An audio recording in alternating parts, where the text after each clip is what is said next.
How you doing, Lisa? My workbook, though. How you doing, Lisa? Good, how are you? Fine, thank you. We're going to wait for everyone to join us.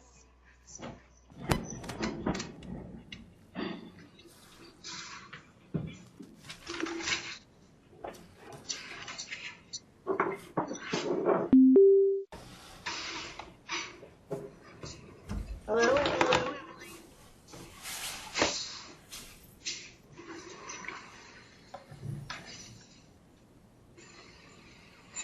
Oh, so they moved the video again.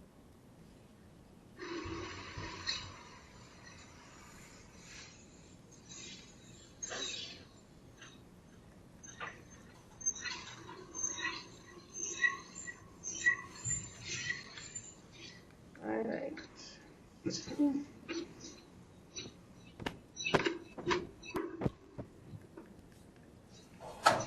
All right, so Darla, I know you're on.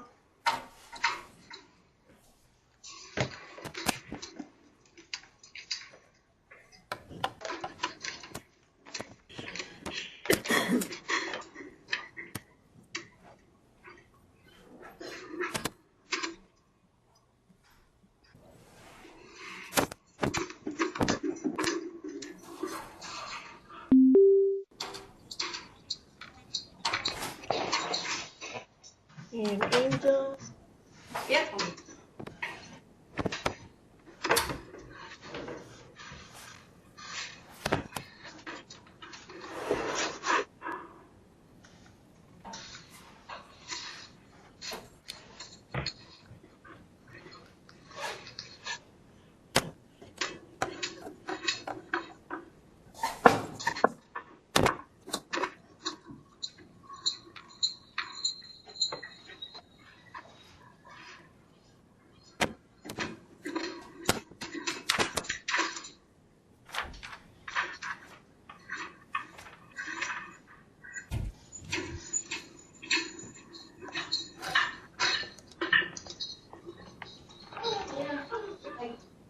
Everything working out okay for you?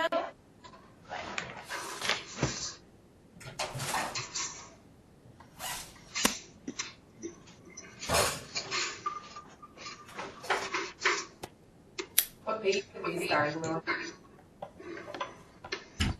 All right, someone has a completely black screen.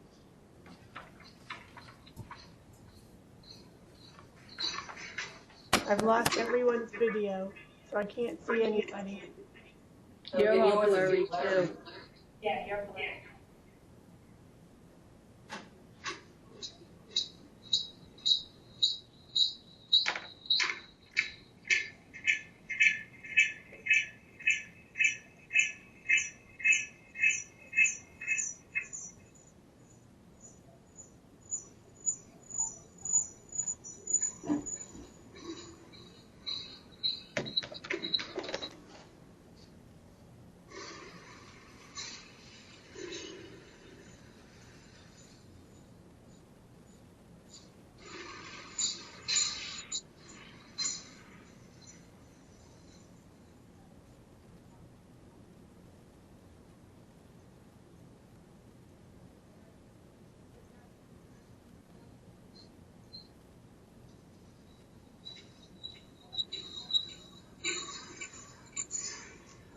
All right. Can anyone see me now? Yes. Blurry. I just can't see any of you.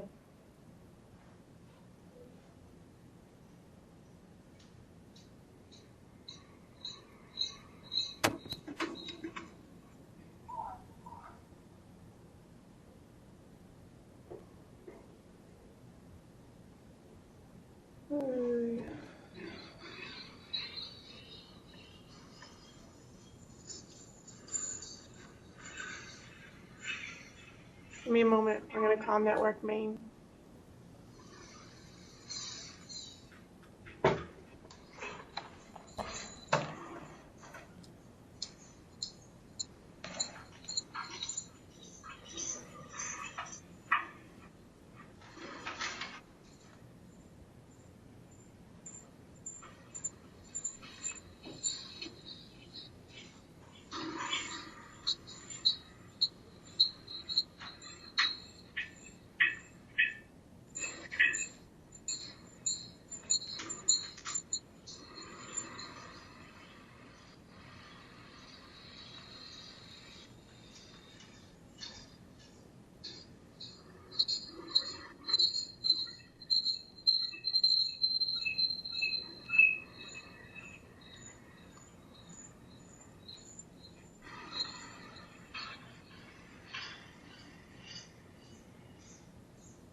So I see all of you down in the bottom of the screen.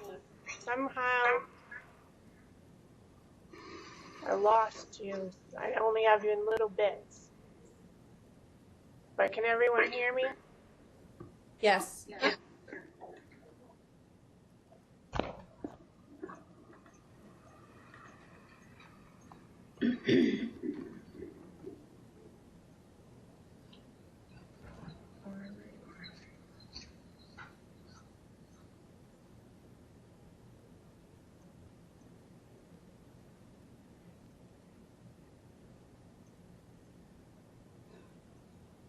Okay, then I guess as long as everyone can hear me, we will proceed. How's that? Okay. Emily, you're kind of hard to make out, but you'll have to speak up if you need something, okay? Okay. All right, so tonight is week 9 of medical billing and coding. And last week, I had you do the exercises on 9 and 10. I know that we went over some of them in class. And we can go over the answers for those tonight. I thought you said chapter 11. Yes, you read Practical chapter and 11. Yep. Okay. And 9 and 10, some people didn't have 9 and 10 completed, so we're going to go over the answers again tonight.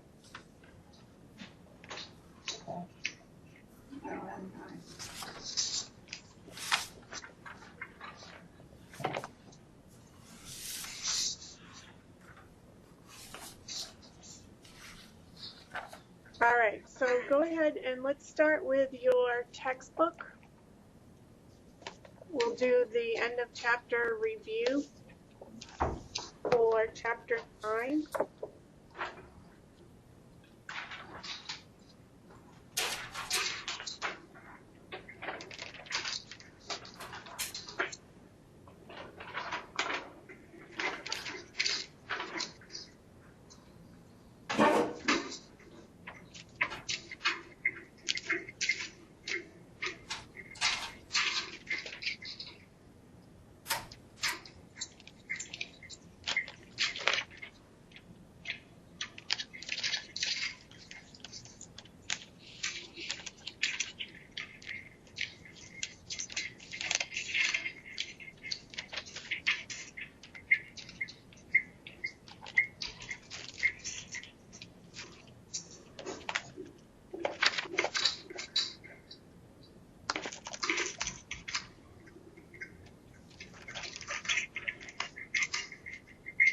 Page 267 in your textbook.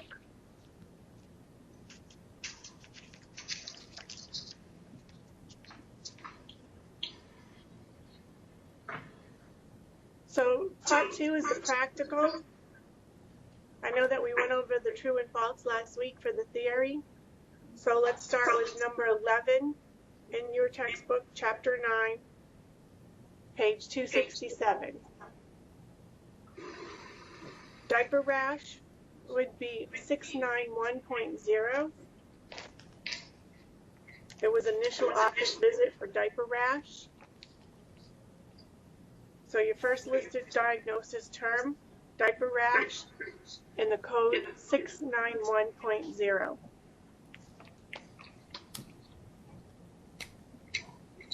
Then, for number 2, your first listed term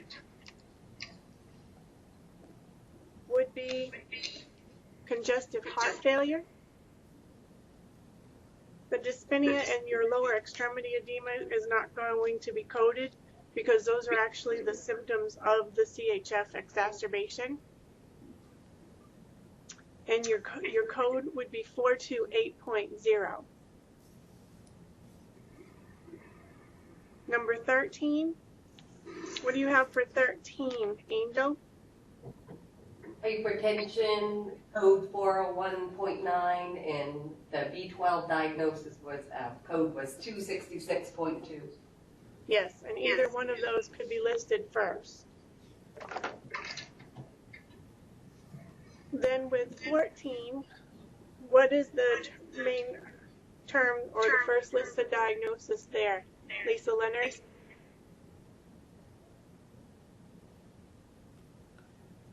Anterior cruciate ligament tear. Yes, and what is the code? I didn't get to the codes, I just underlined what was the first diagnosis yet. That's fine. The code would be 717.83. Number 15, the terms, or first list, the diagnostics main terms would be syncope and diabetes mellitus, 780.2 and 250.00. With number 16, that would be postoperative pain, 338.18, and stage 4 CKD, 585.4.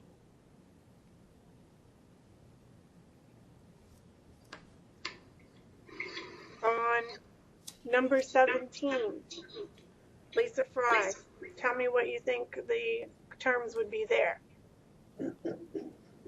I didn't get to 17 and 18. Okay, so then 17, we're going to look for a preoperative exam for emphysemas. That would be respiratory.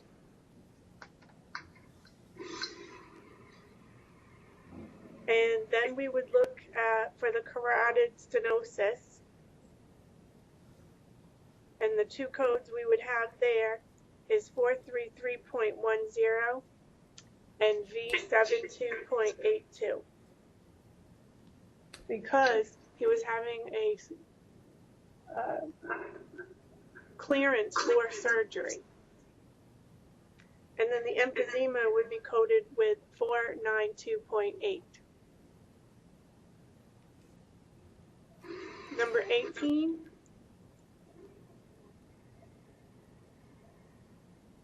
Emily, give that a try for me.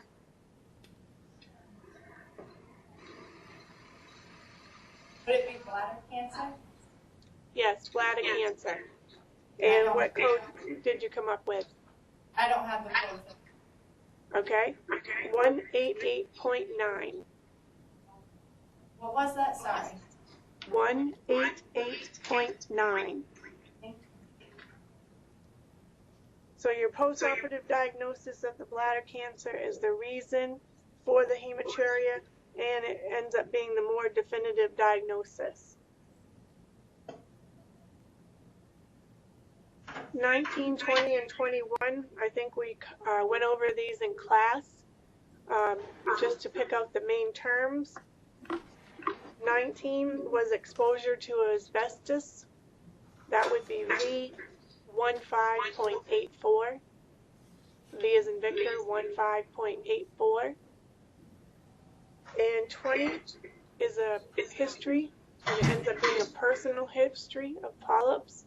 I think we looked this one up in class. It's a V12.72.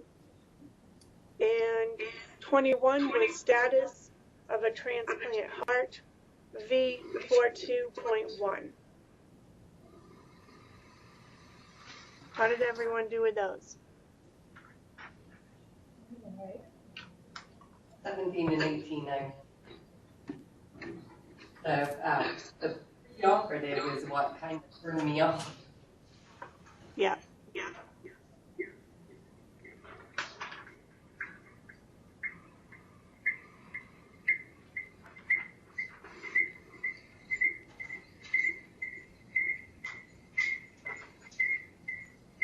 Yeah, when you have a pre and post-operative diagnosis, you're going to code the post-operative diagnosis first. And then you can code any additional stuff afterwards if it's not a sign or symptom. All right, let's move into chapter 10 in your textbook.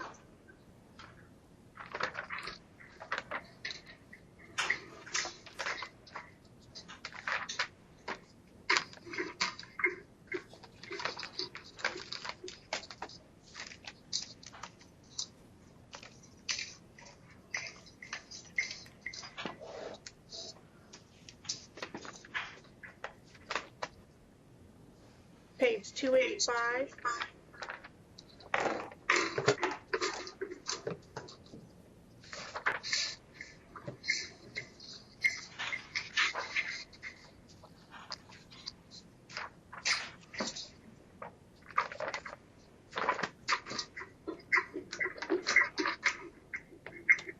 All right, the theories. List 2 of the 4 cooperating parties that agree on coding principles.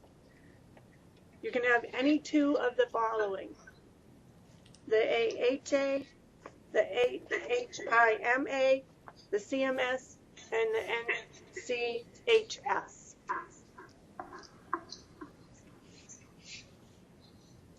Number 2 would be term or terms for the letter A. B, you would have the number 2. C, subterms. D, cross-reference. E, you should have 2 and 1. F is tabular. G, specificity. And H is elements. Number 3, what did you have for number 3, Lisa Leonard?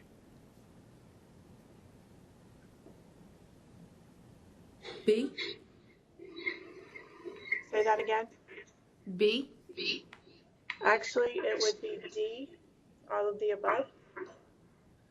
Number 4 is true. 5 is false. 6 is false. 7 is false. 8 is true. And 9 and 10 are true. I need someone to mute their the feedback.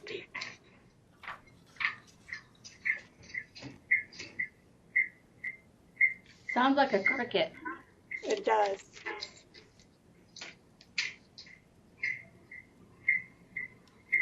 It's usually when the volume's turned up too high.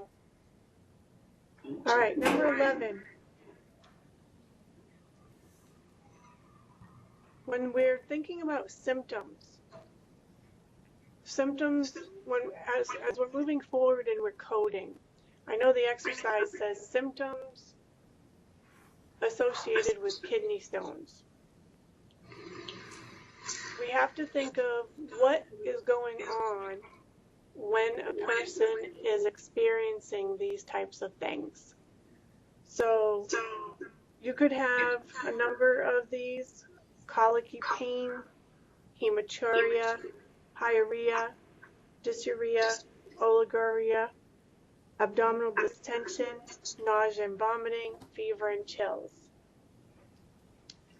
Even if you just put a couple, that's fine. Number 12, same thing, two symptoms that are associated with pneumonia: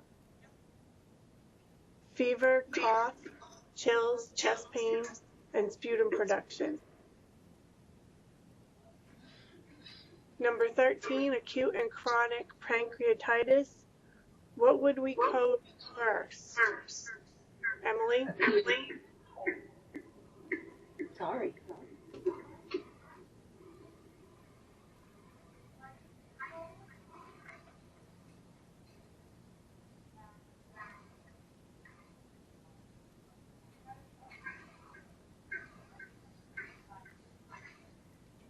Do you want to know which code first, or do you want to know out of the, you're on number 13.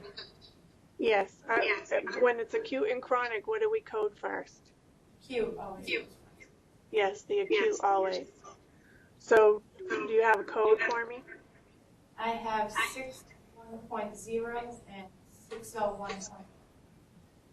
Yes, 601.0 and 601.1. All right, number 14. Lisa Leonard, what do you have for those?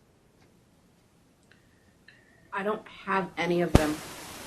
Okay, sorry. I'm sorry. Nope, don't be. Sometimes it happens. So let's talk it out loud then, okay? Bless you. Let's talk it out Okay. loud. Absolutely. So number 14 is headache, stiff neck, and fever due to viral meningitis. So when we see something like that, what do you think we're going to start looking for? Meningitis? Yes, we're going to start with meningitis. And then what kind of meningitis is it? Viral. Yes. So then we go to meningitis viral. And I'll give you a moment to look it up and see what you come up with. So far I have 0479, but I'd like to check on that. Go right ahead.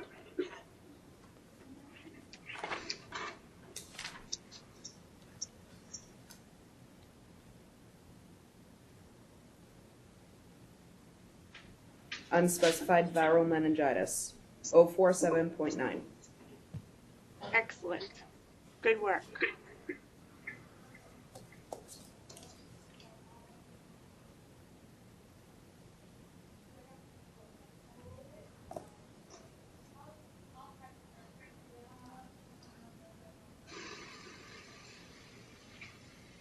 Okay, for number 15, we have acute and chronic pyelonephritis.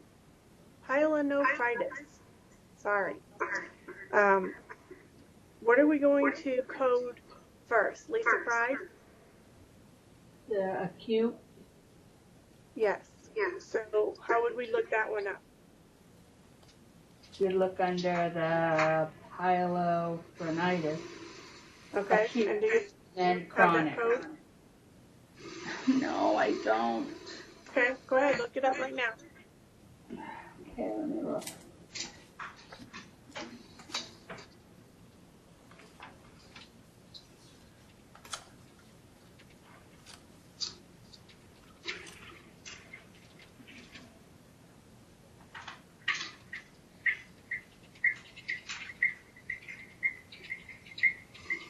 I'm looking. That's fine.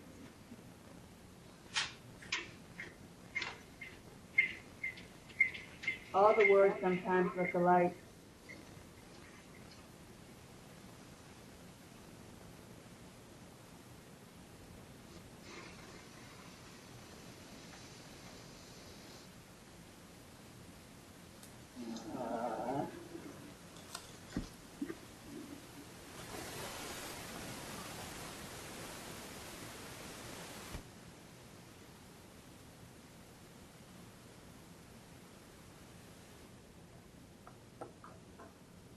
Probably right in front right here.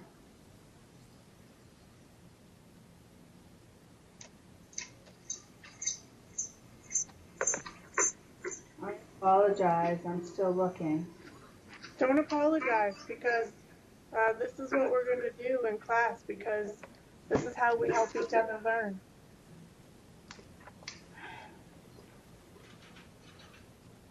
There it is, right there. The first one would be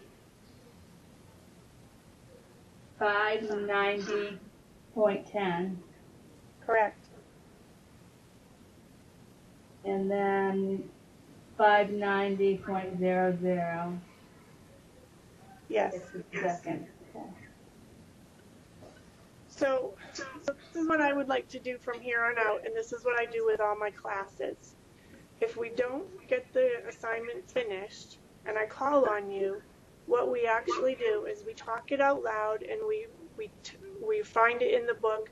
We tell everyone what page we find it on in our index and then where we find it in the tabular.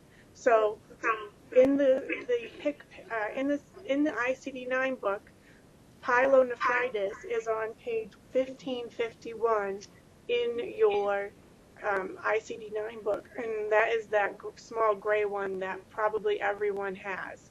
If you have the bigger spiral-bound ICD-9 book, then I'm going to rely on Lisa Leonard to help me with the page numbers, because I know that's the book she has.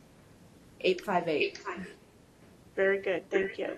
So page 1551 in the gray ICD-9 book and 858 in the spiral-bound book. And so pyelonephritis, it tells you in parenthetical note to see also pyelitis. But we know that it's acute and we know that it's chronic. So I'm going to go to my tabular, and I pretty much just have an extra pen or a sticky note to mark my spot so that I don't have to keep my hand here. And I go into the tabular and I just confirm, is 59010 truly the code that I want? And then I check the next code.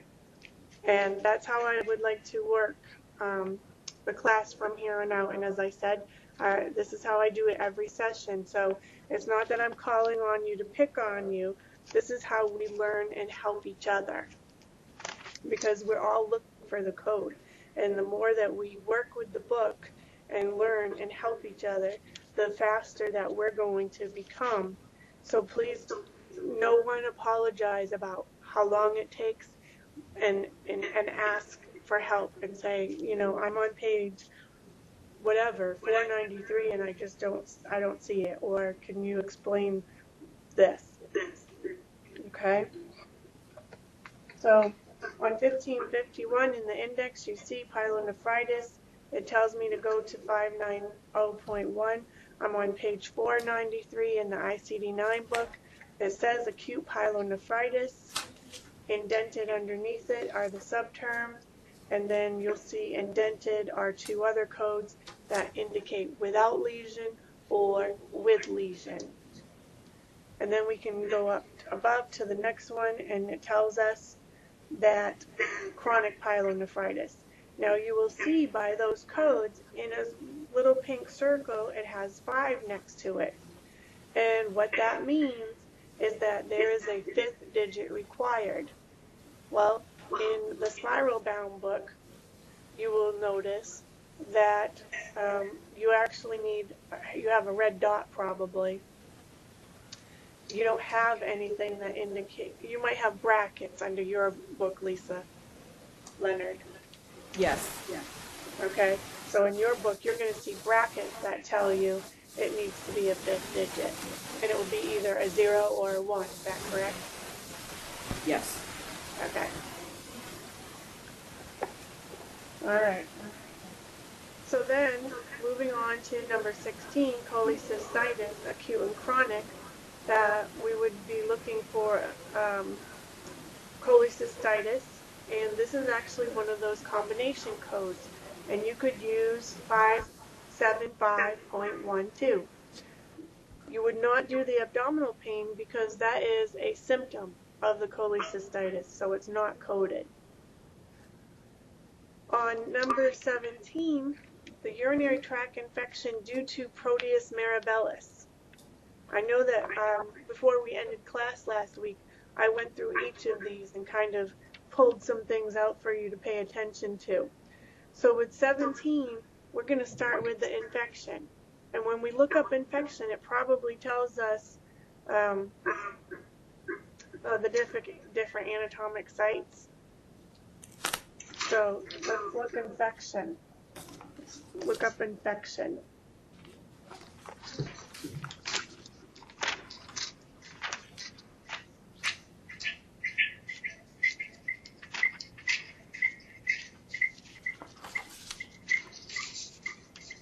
All right, so infection starts on page 1355 in the gray ICD-9 book. And as you can tell, it's a big section. So we know it's urinary.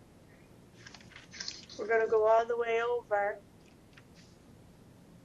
to urinary tract, and it tells us in parenthetical notes tract and NEC 599.0. So infection, urinary tract, due to Proteus mirabilis. If we look on page 1363, that is where we will find urinary tract. And you know that with or due to is similar. So let's go to 599.0 in the tabular. And I just got my gray book in yesterday, so I haven't had a chance to tab it. Once I do, I will show everybody.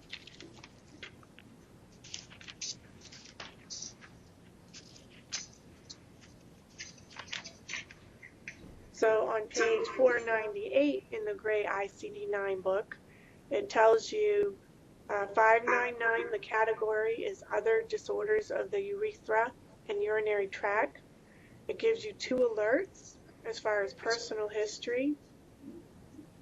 Then underneath, indented, 599.0 is urinary tract infection, the site not specified.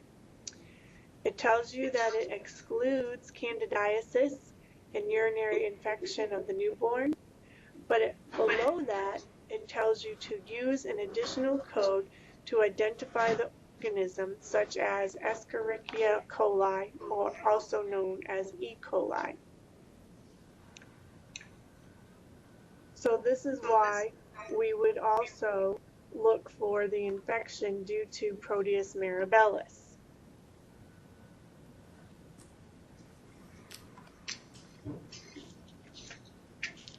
And to do that,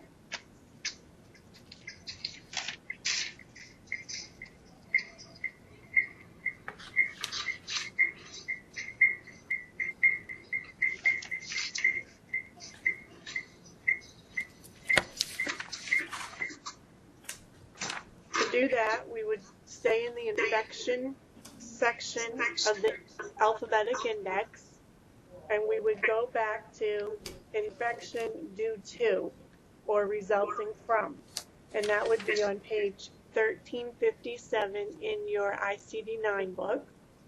On the bottom, near the bottom of the left-hand column, it says due to or resulting from.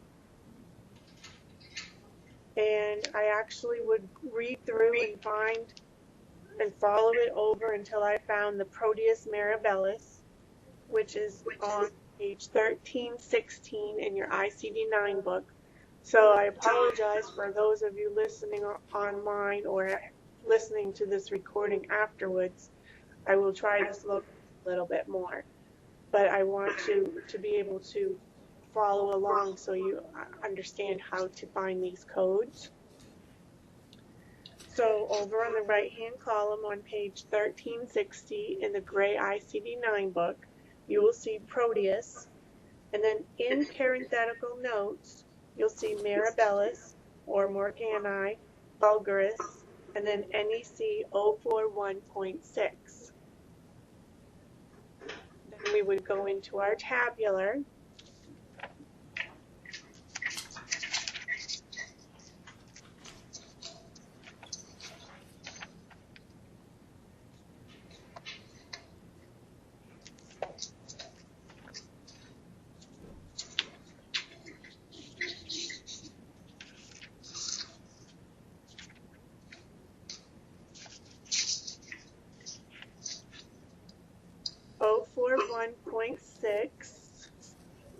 Is on page 173 in the gray ICD-9 book, and you'll see Proteus mirabilis Morgani, and it comes right under the category 041 bacterial infection in conditions classified elsewhere and of unspecified site. So when we're looking up our diagnosis codes, and I tell you to read the before, the middle, and the end, what I mean by that is when I look at code 041.6, I know that that's a subcategory. I want to go to the primary category, which is 041, and I want to know what that category entails. So I'll put my finger on the page and I'll go back to the category itself, and like I just read, bacterial infection in conditions classified elsewhere and of unspecified site. The note underneath this category is provided to be used as an additional code where it is desired to identify the bacterial agent in diseases classified elsewhere. This category will also be used to classify bacterial infections of unspecified nature or site, and then it tells you that it excludes septicemia. Lisa Leonard, are you able to follow along okay? I am, thank you. Okay, good. So what we're doing when we refer back to the actual category, we're getting a sense of what the category is about before we finally code the 041.6. And after we read the category, we kind of skim through the subcategories to see what they are and if there are any notes before the 041.6 or any indented notes underneath the 041.6. And you're going to do this throughout as you're coding. Again, you want to do the before, the during, and the after because you want to confirm and make sure that you have the codes necessary. It's always being around the level of detail, the level of specificity. So when we looked up the first code, it told us to code additional or include the type of bacteria. So everyone follow so far? Angel, you okay? Yep. Emily?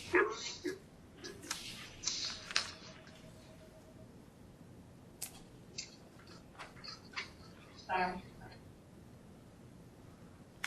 Yes, no, maybe? Yes, sorry, I keep forgetting the microphone's off.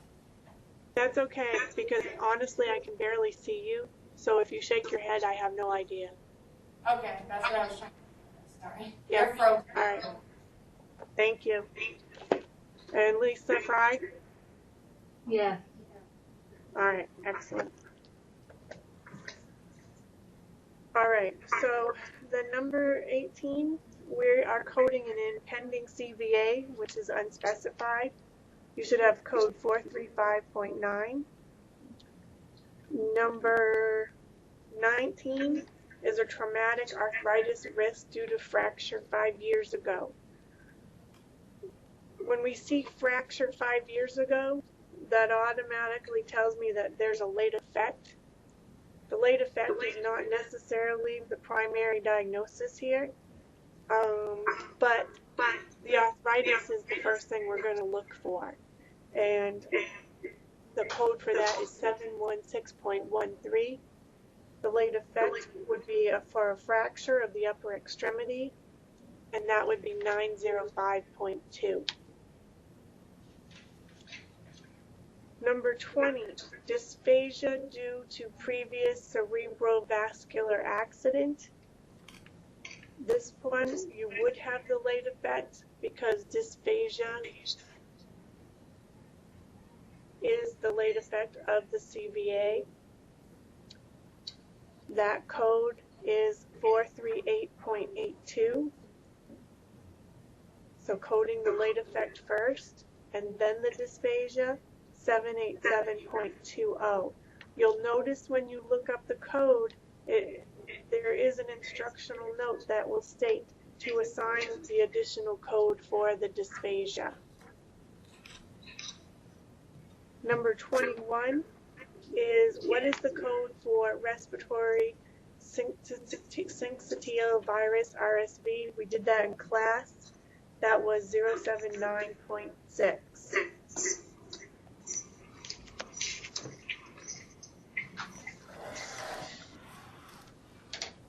Let's move on to the workbook.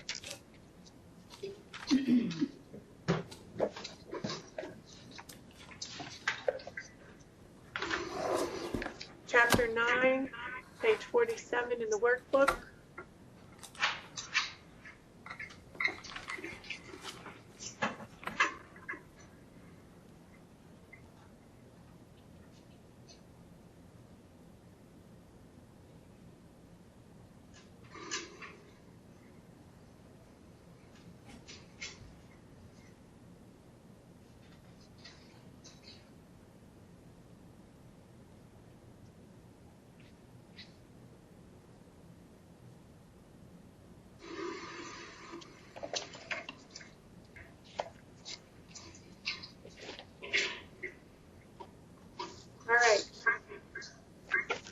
false.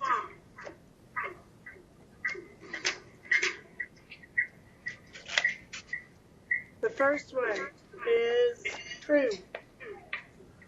2 is true. 3, 4, and 5 are false. 6 is true. 7 is false.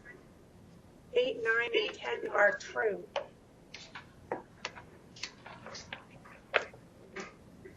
All right, we talked a little bit when we did 49 and 50. I kind of gave you some ideas about what to be looking for when you did those. How many did these assignments? I think 2 of them. I did missed 10 that and one. 11. Okay. I don't know why I didn't do 9. I got all 16, I think. I don't know. Okay. My workbook's on my kitchen table. Oh, I love it. I know right where it is. That's okay. All right. So number 11, Lisa Fry. What is 11? You gotta go on to history. Yes. Yes.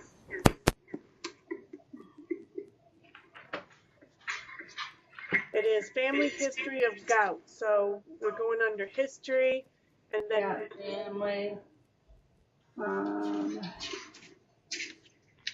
What page do you want? It's B18.19.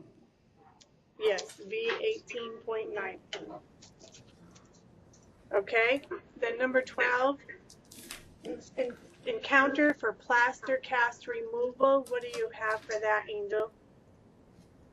None. I know it's a procedure.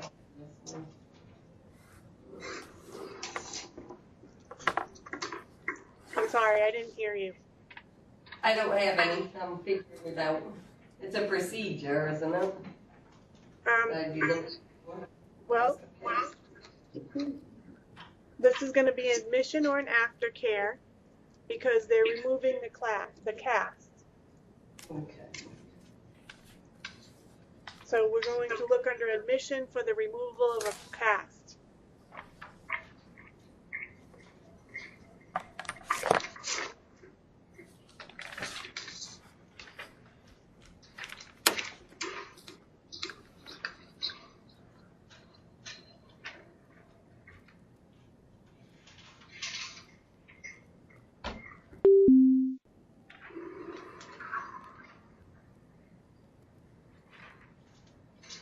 Is that in the alphabet index that I'm supposed to be looking for that? Go under admission. Okay.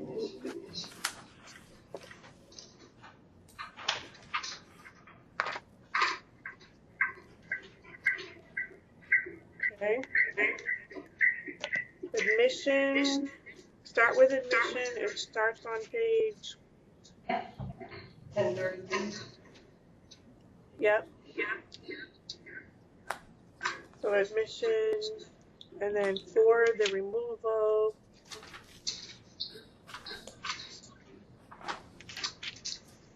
For removal of, so 4 starts 1032. V5489. V54.89. Yeah.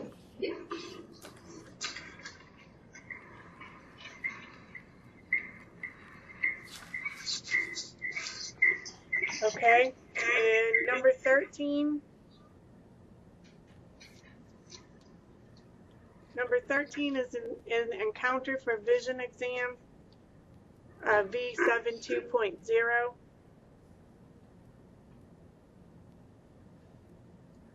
(14) is static post cardiac pacemaker placement, V45.01. 15 is screening for yellow fever, V73.4. 16, screening for malignant neoplasm of the colon, V76.51. 17, observation for an alleged suicide attempt, V71.89. And if at any time you don't understand how we came up with these codes, please do not hesitate to ask. 18, personal history of an allergy to latex, V15.07. 19, vaccination for smallpox, V04.1. 20, adjustment of a colostomy tube for fitting, V55.3. 21, screening for cystic fibrosis, V77.6. 22, screening for unspecified immunity disorder, V77.99. 23, MMR immunization. Well, we know that is a vaccination, and it's a vaccination for rubella with measles and mumps. So you should have code V06.4. 24, suspected carrier of diphtheria, V02.4. 25, patient admitted to donate bone marrow for brother with aplastic anemia. This would be V59.3. 26 is exposure to rabies, V01.5. 27, closure of colostomy, V55.3. And 28, reprogramming of cardiac pacemaker, V53.31. Any questions on any of those, ladies?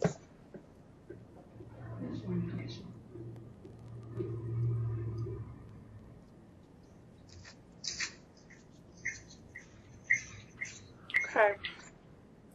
Chapter 10, page 51 in the workbook.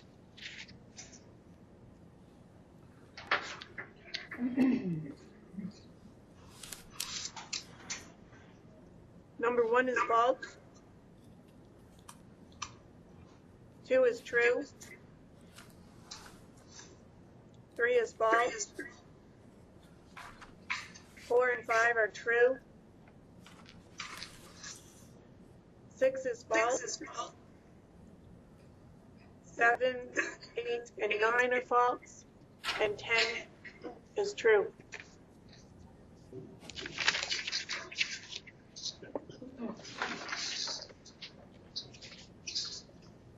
Angel, can you give me 2 symptoms of urinary tract infection? Yeah, frequent urination, burning sensation when urinating. Yes. 2 common symptoms associated with gastroenteritis, Lisa Fry. Stomach pain, diarrhea, bloating. Yes. Severe intellectual disabilities due to previous viral encephalitis. What would be the residual on that? Emily, can you tell me? I have your intellectual disabilities. Yes, the severe intellectual disabilities. The cause is going to be the encephalitis. Your first code, you should have 318.1, and the second code, 139.0. Number 14, non-union of left tibia fracture. This is a closed fracture. The residual is the non-union fracture, and that code is 733.82, and the cause would be 905.4. Number 15, the residual code is 733.0, and sorry, 15 is osteoporosis due to previous poliomyelitis, and 15 cause code would be 138. 16, flaccid hemiplegia affecting dominant side due to cerebrovascular accident 4 months ago.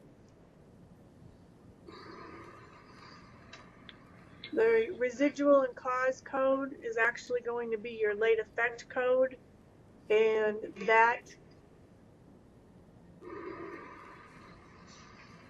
is 438.21. And this is one of those that is a combination code. Number 17, acute and chronic bronchitis. We code the acute first, 466.0, and then the chronic 491.9. 18 is acute and chronic oophouritis, 614.0 and 614.0, 614.0 and 614.1. Again, we're coding the acute and then the chronic.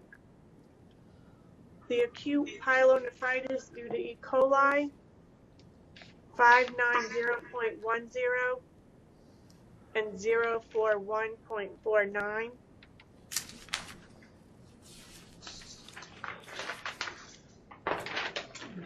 Number 20, gastroenteritis due to Norwalk virus.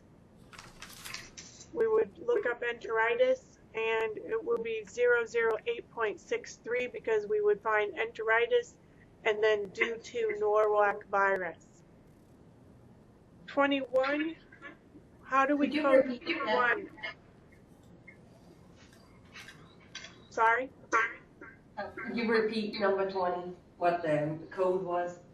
Yes, 20 is 008.63. I was way off on that one.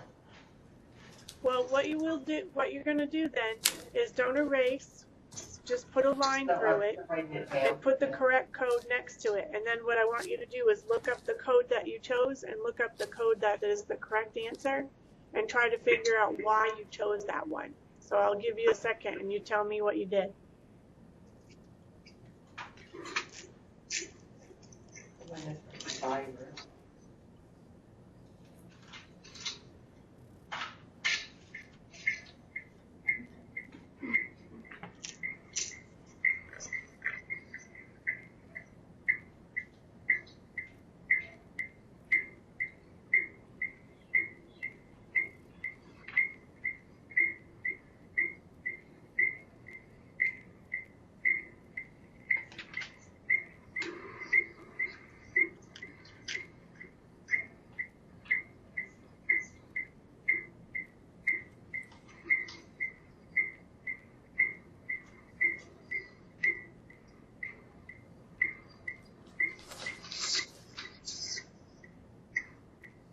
Okay, I see how you got your answer. I must have, when I went under, I must have went under virus.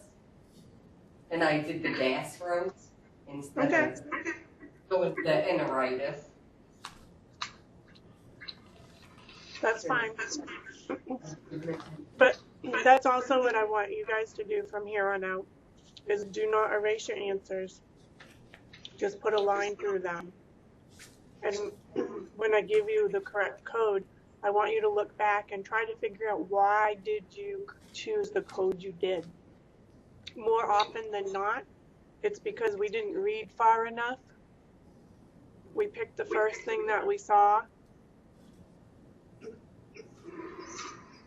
Okay, next one, number 21, impending respiratory failure is no code because there is not a code for impending respiratory failure and there's no other information given. Remember, sometimes if we look in the alphabetic index, we just might not have one. Number 22, threatened shock. Patient is hypotensive. We did that one in class, I believe, 458.9, because there is no code for threatened shock, so we would code the hypotension. 23 is pneumonia due to Haemophilus influenza. We would look up pneumonia, Haemophilus influenza, and the code is 482.2. 24 is streptococcal pharyngitis. We would start by looking up pharyngitis, and 034.0 is the code. And 25, systemic lupus erythematosus with associated nephrotic syndrome. The first thing we're going to look up here is lupus. It's erythematosus systemic. And then we would look up the nephritis. So we have two codes here. And the first one would be 710.0 and 581.81. How did everyone do with those? Right.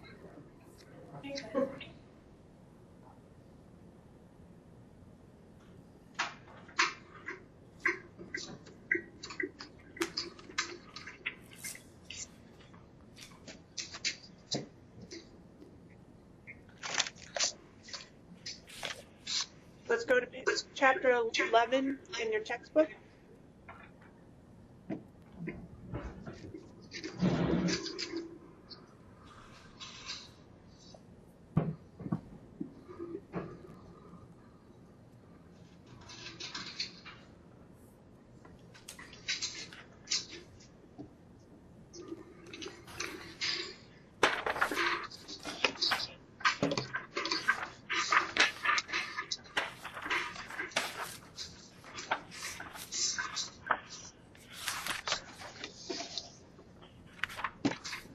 So chapter 11 in your textbook.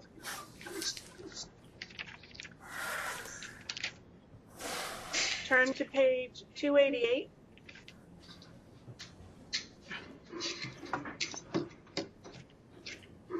And what you will see is that chapter 11 is starting to go over your chapter-specific guidelines for the ICD-9 codes.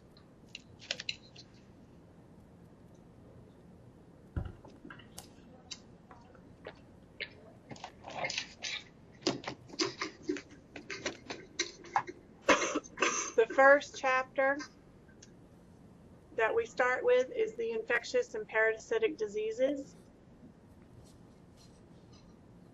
So I want you to also find in your ICD-9 book, in your guidelines, chapter 1, underneath the chapter-specific coding guidelines. And in the spiral-bound book, it should be page 8, I believe. Yes. And in your gray book, it should be page 20.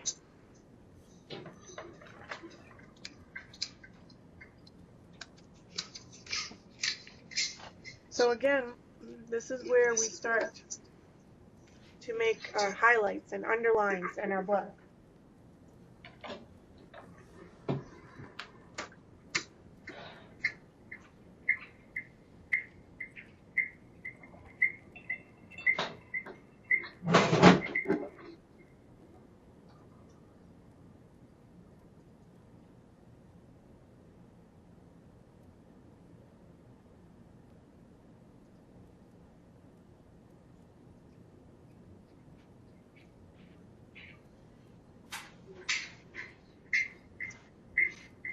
Okay.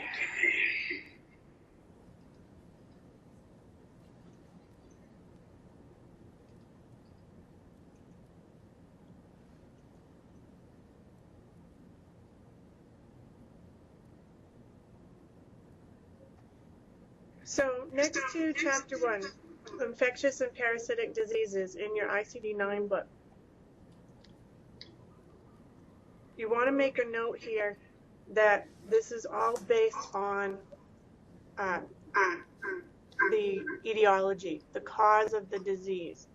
So when you look for these codes, you're going to look for the cause of the disease.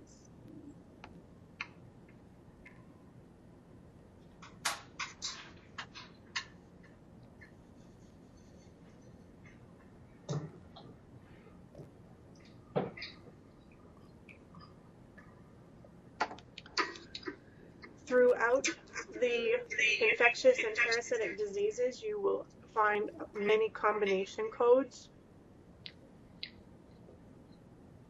One of those right off the bat would be code 112.0, candidiasis, infection of the mouth, which actually reports both the organism and the condition with one code.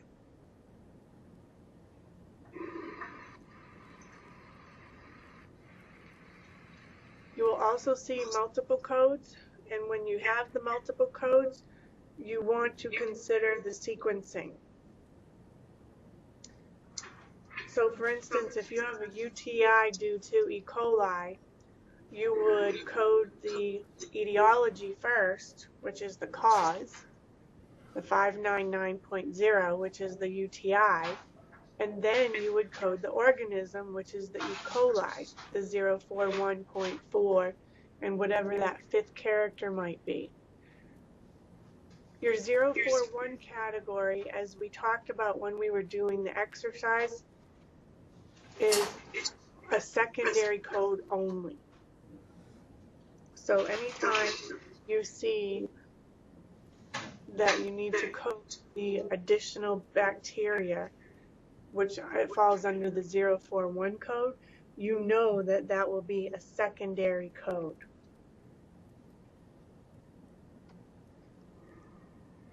So the next section for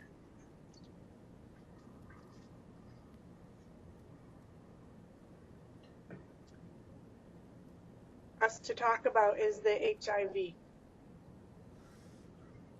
which falls under sections 1C1, A, D, and E.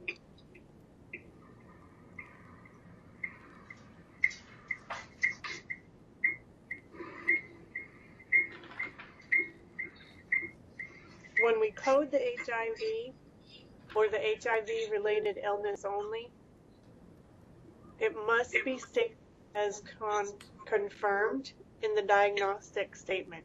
So the doctor basically has to confirm and write it in the chart that it is a confirmed case.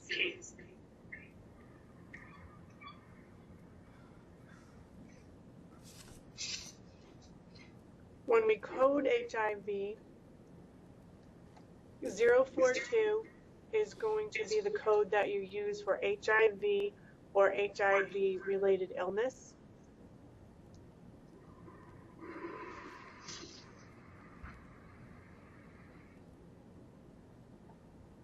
V08 is used when you have an asymptomatic HIV status.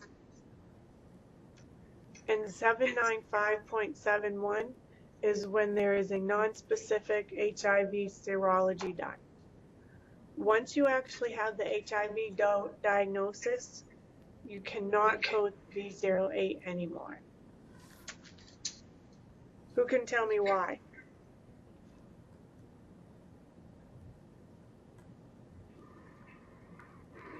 Because the diagnosis has been confirmed?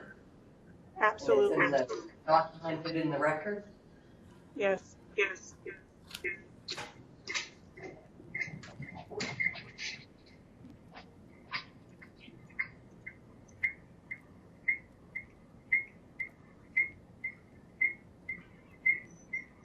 So if someone has been previously diagnosed with HIV,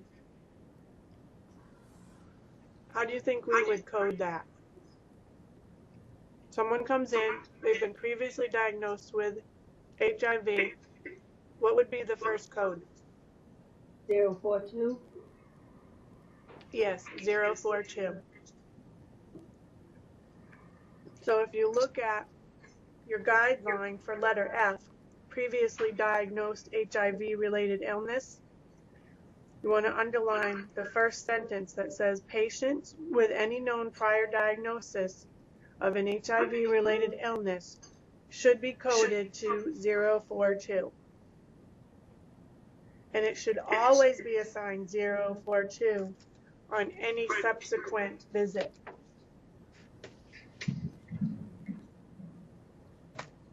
Even if they're like would come to be seen and it wasn't for the HIV related symptoms, like they come for like a sore throat, you still would put that on their chart Yep. as second?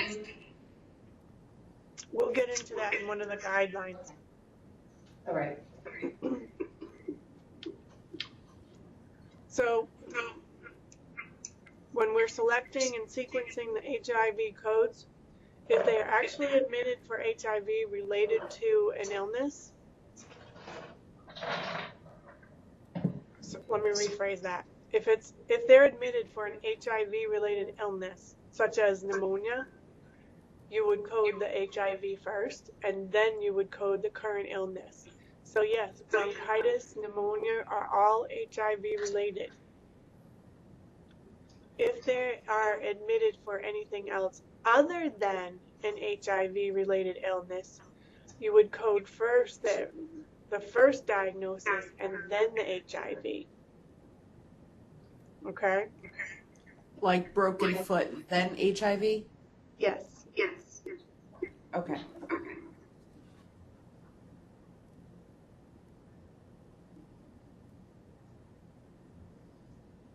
So if you look at guideline B, patient with HIV disease admitted for unrelated condition, the patient with HIV disease is admitted, such as a traumatic injury. The code for the unrelated injury goes first, and then the HIV.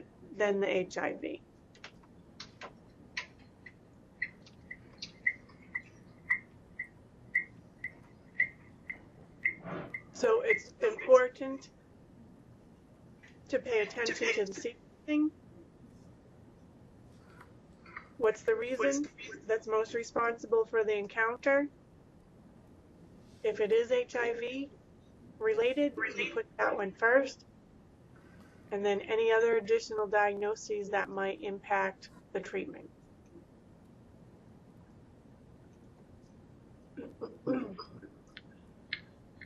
All right, guideline 2G.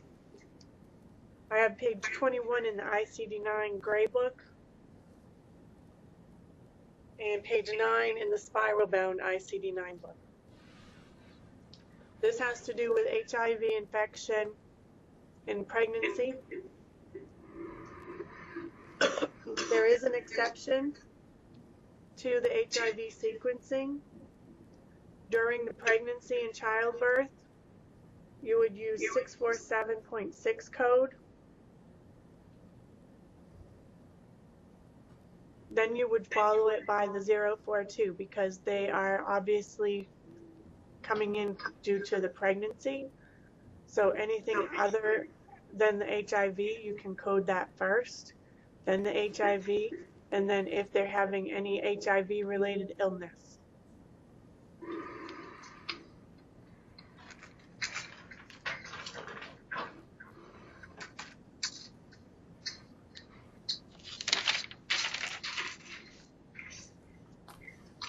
If it's an asymptomatic HIV pregnancy,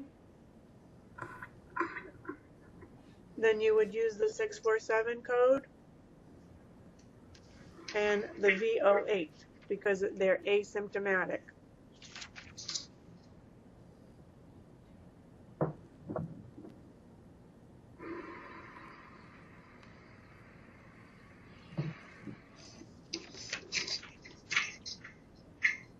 Patients who have an inconclusive HIV testing on page 22 in your ICD-9 book, and page 9 in the spiral bound. 795.71 would be coded for the inconclusive test for HIV.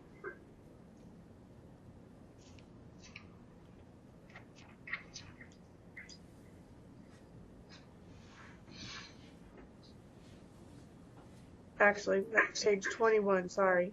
Letter E, patients with inconclusive HIV serology is the guideline that we're looking for.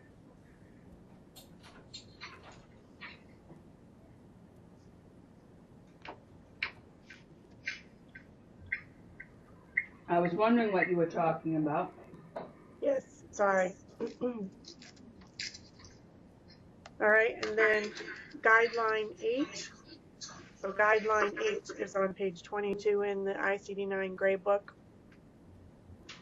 and page 9 in the spiral bound ICD-9 book. This is where they have an encounter for testing. So they're screening for anything else other than a viral disease. You would code V73.89. You would use code V69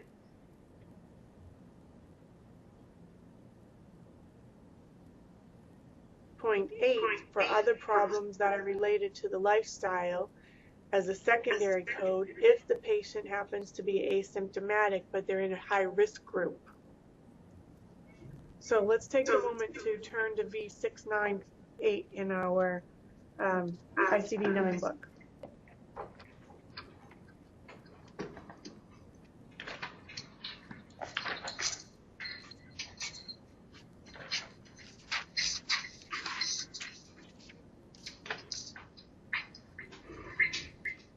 On page 789. Thank you.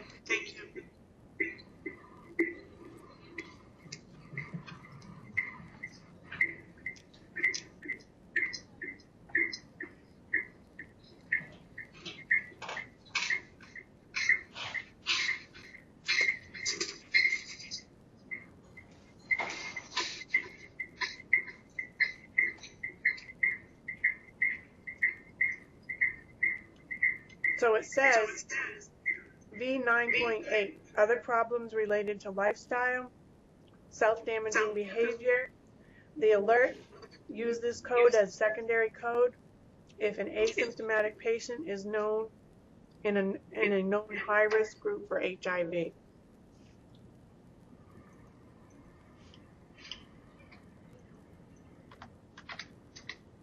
Okay? So you see that they give you more information.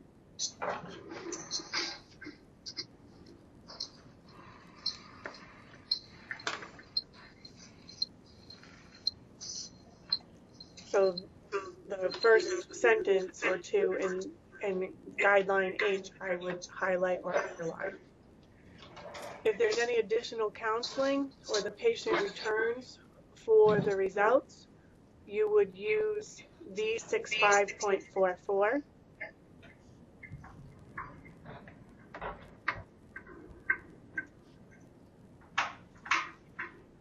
And I want to caution everybody that you do not want to put HIV on the patient's chart or claims unless it is an absolute confirmed diagnosis. Because the insurance claims,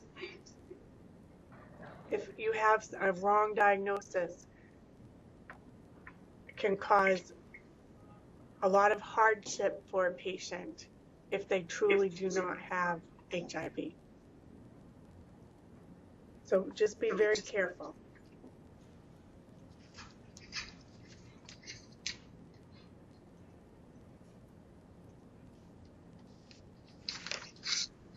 All right, next section, we're going to talk about septicemia.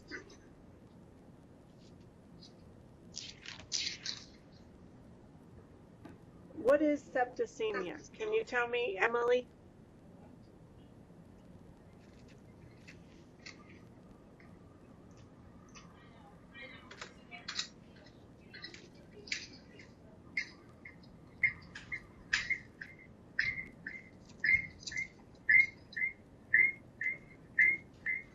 If I turn my microphone, help, sorry.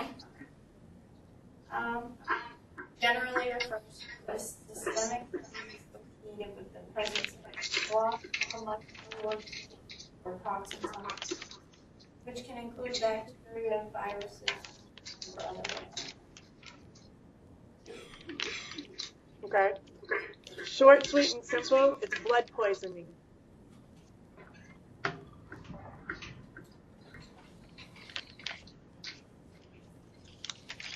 So I would put a note right next to septicemia in your ICD-9 book that says blood poisoning.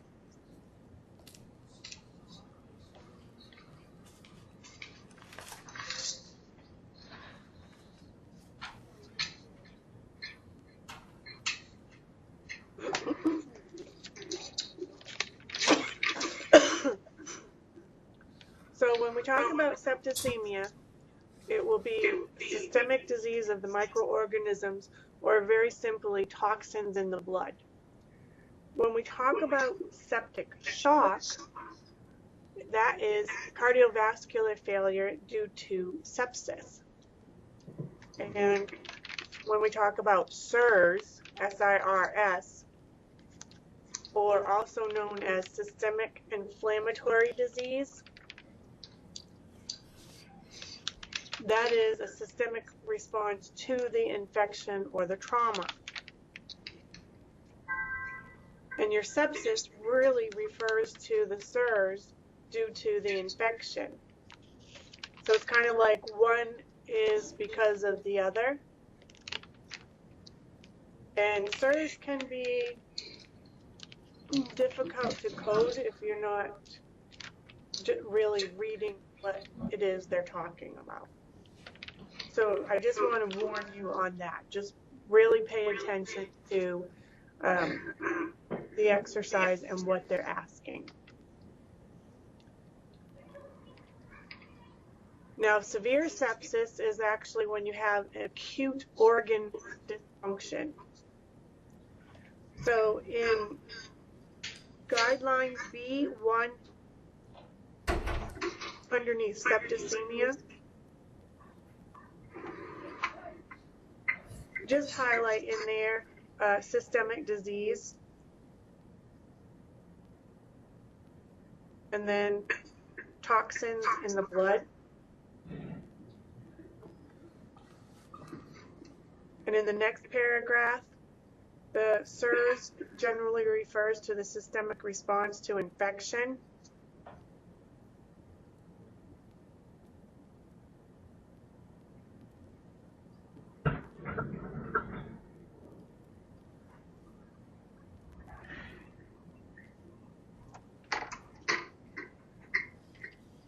Doreen, I might lose you.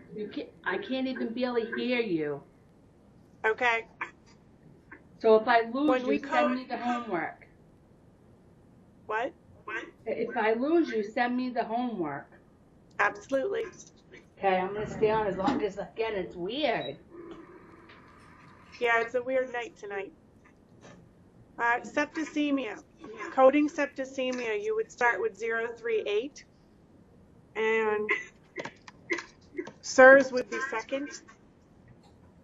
If documented, septic shock should be reported also. And when you have sepsis and septic shock associated with OB codes, you want to always also use 630 through 633, which are your ectopic and molar pregnancy codes. Septic shock is never primary or first listed, so keep that in mind. So on page 23 in your ICD-9 gray book, guideline number 2, sequencing sepsis and severe sepsis. The very first sentence, if sepsis or severe sepsis is present on admission and meets the definition of principal diagnosis, the systemic infection code 0112.5 should be assigned as the principal diagnosis and then followed by the sepsis code.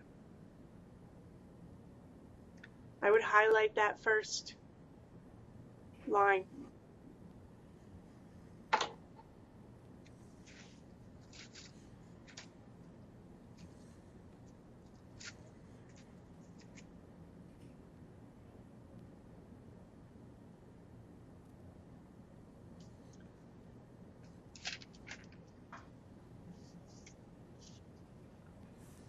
When we have sepsis and severe sepsis that is not associated with a non-infectious process, if the infection is resulting from trauma or another serious injury, code the trauma and the injury first, and then the SIRS second. So, like a car accident.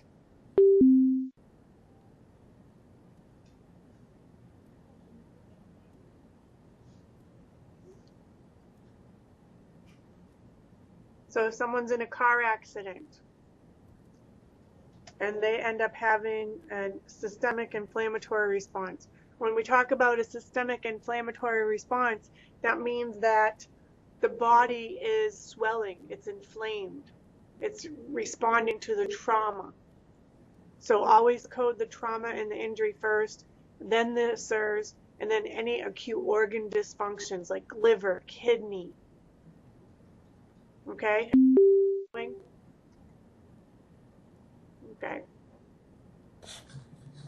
When sepsis or severe sepsis is primary, sequence the systemic infection and then the sepsis codes.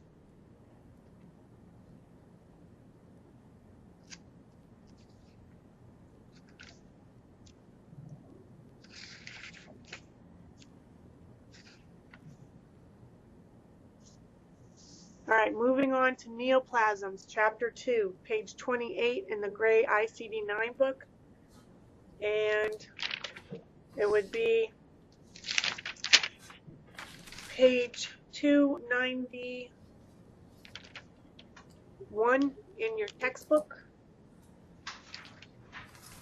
And page 13 in the spiral-bound ICD-9 book. So far, so good? Yes.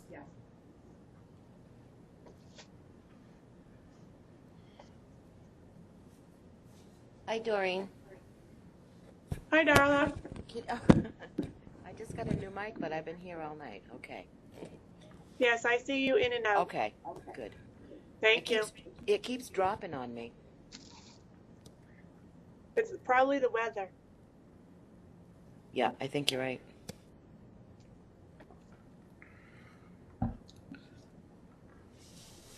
Okay, neoplasms. There's 2 steps for finding neoplasms. First, you want to look in the alphabetic index in the neoplasm table. So right now, everyone find the neoplasm table in your ICD-9 book.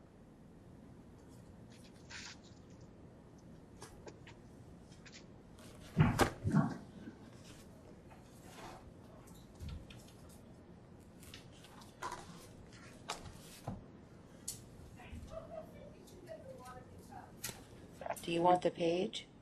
Yes, please. 140? Thank you. And I have 351.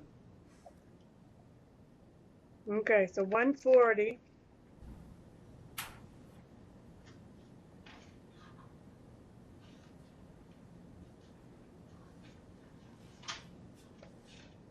No, I don't. How do you get 140? Wrong chart.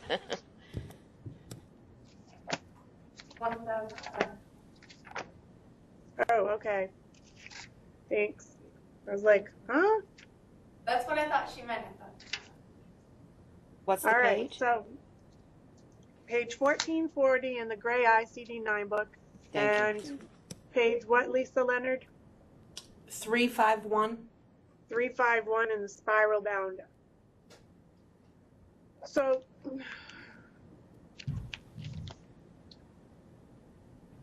bear with me here.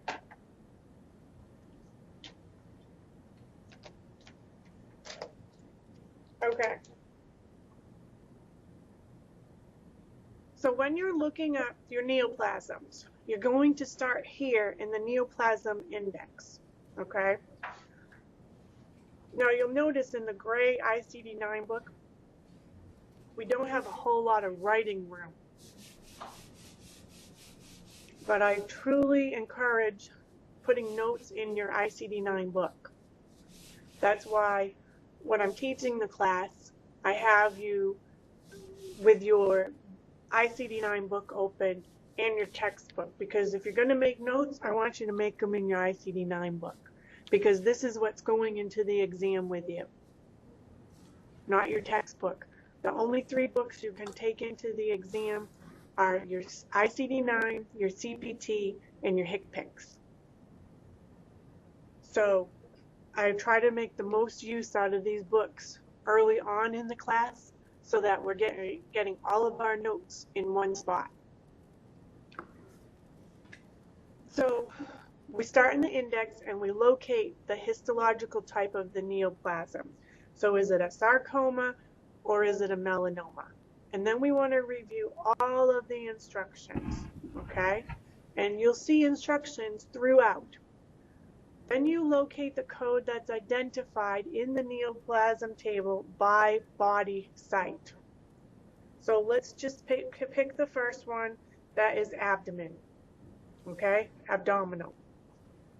And you'll see up at the top, the neoplasm table is divided into columns. You have malignant, which are primary, secondary, or carcinoma in situ. Then you have the benign, the uncertain behavior, and the unspecified. Now, you might even run across the morphology codes in Appendix A. If you turn to page 292 in your textbook, your morphology codes are your alphanumeric codes, and they usually start with an M and have 4 numeric characters with a slash, and then they're followed with a 5th digit. As you can see on the bottom of page 292, those 5th digits indicate the behavior of that tumor. And these are used in an inpatient setting, okay? So you're not going to assign these in an outpatient setting, only in an inpatient setting. So we don't have to really do a lot with these in this class, but it's good for you to know that Appendix A is for inpatient. Can I ask you a question? Absolutely. In our reading on our homework, I kind of got the gist that anything to do with the cancerous diseases is only to be done at that particular thing, which is what you're saying. But isn't there another whole code book for, or is that what this entails right here also? That's what this will entail. Okay, thank you. You're welcome.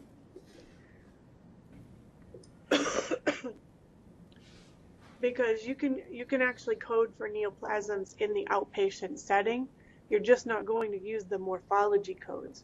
The morphology codes, if you look at Appendix A in your ICD-9 book, are used in the inpatient setting.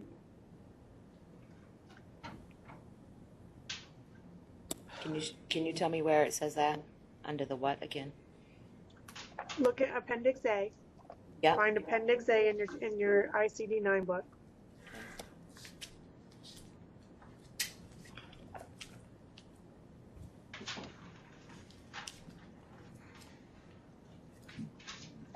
It should be page 870. Okay, 871. Yeah. Yeah, 871. Okay. Oh, that's right. Okay, I remember going there now.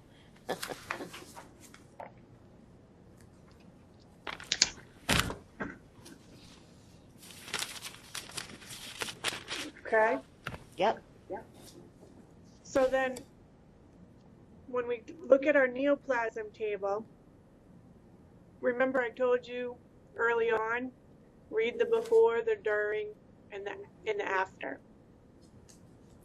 So you have a box up at the top here, right underneath neoplasm and above abdomen. And you have 2 notes in there. You want to read all your notes,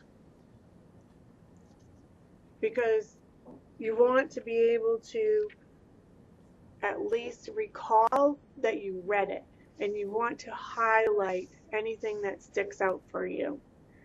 So the note that they're telling you here is that the list below gives you the code numbers for neoplasms by anatomical site.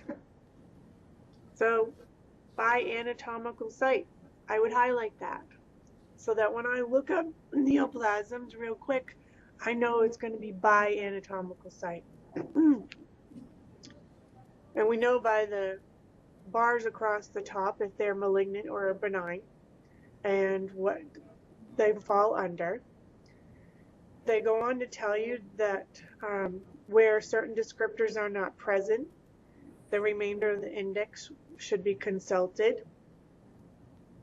They tell you that certain things you see look for under neoplasm malignant or neoplasm certain behavior.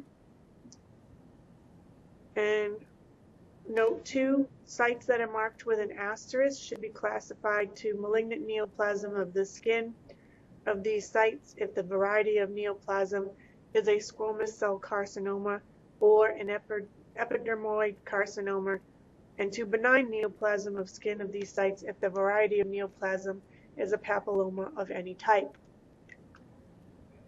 And I'm going to repeat this and repeat this and repeat this throughout the class.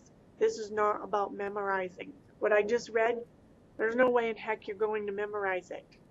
So don't try. And don't worry about the fact that you can't memorize it, because your head will explode. There's currently 14,000 codes that we're learning, and we're not going to be doing it for memorization. There's just no way. It's going to be about how to find the code. Where do we find the code? And then making sure we know that we read the before, the during, and the after, so that we know how to best choose the highest level of specificity. Okay? So, going back to page 28 in the guidelines, the treatment that is directed at malignancy should be the first listed diagnosis. There are 2 exceptions here, though. When it's chemotherapy or radiotherapy, you would put the treatment first and then the neoplasm.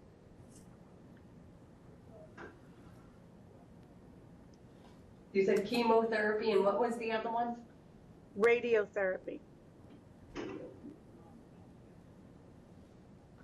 Thank you. So if you look on page 28, underneath Chapter 2, Guideline A, Treatment Directed at Malignancy, it tells you right in there, the only exception to this guideline is if a patient admission and encounter is solely for the administration of chemotherapy, immunotherapy, or radiation therapy.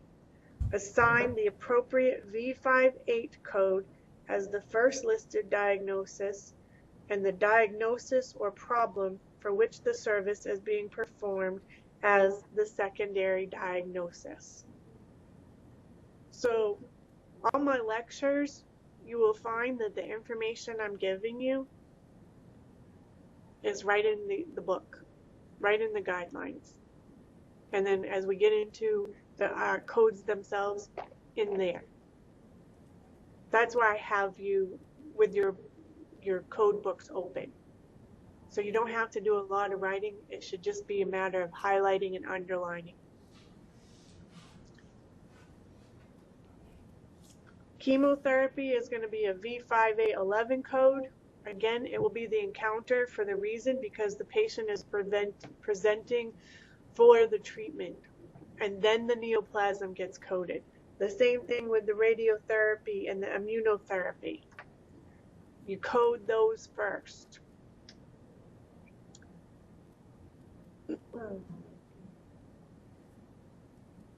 Coding and sequencing of any complications, letter C. When we have surgical removal of the neoplasm and subsequent chemotherapy or radiotherapy, what are we going to code first? we're going to code the malignancy first, because obviously it's there, and then they're going for surgical removal. So in this instance, the coding and sequencing has to do more with the surgical, the malignancy first. Sorry.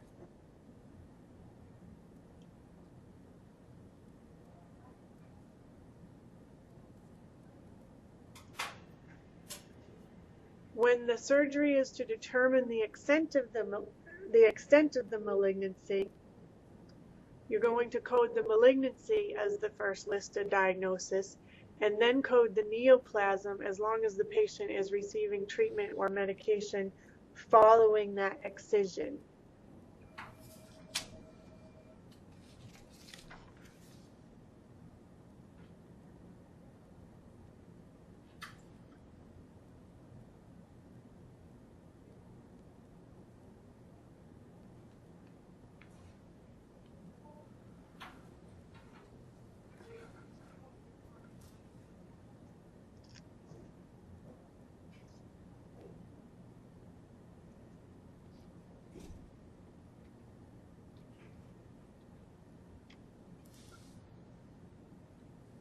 Underneath letter D, primary malignancy previously excised. This is where our V10 code comes in. When we talk about personal history of malignant neoplasm. So a personal history of would be when the neoplasm was previously destroyed and removed and it's no longer being treated.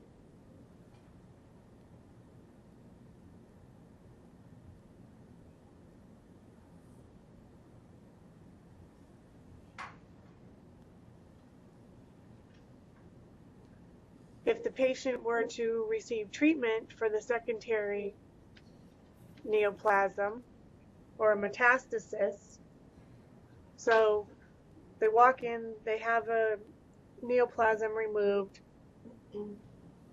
there's no further treatment, there's no evidence of any malignancy, then you're going to use the personal history code, the V10. But then if there's any mention of a metastasis, the secondary neoplasm would be the first listed diagnosis, because the primary one has basically been taken care of. It's been removed and the treatment's no longer. So code the secondary diagnosis, and then the primary neoplasm would become the secondary diagnosis, because they've treated the primary one, there's no longer a need for treatment, the metastasis created a second cancer site, so they're being treated for that now. We then would code that one first. Everyone follow? Yes. Emily? Yeah. Angel? Yeah. Okay. Darla? Yep. Okay. Sometimes that confuses a lot of people. So let's talk about admission and encounters that revolve around the primary or secondary neoplasm. Bless you. Thank you. So the admission for the symptoms of the primary or secondary neoplasm, you're going to code the malignancy as the first listed diagnosis. Do not code symptoms or signs. You always want to code first the site that's receiving the treatment. And if you have both the primary and the metastasis being treated, what do you think you're going to code first, Darla?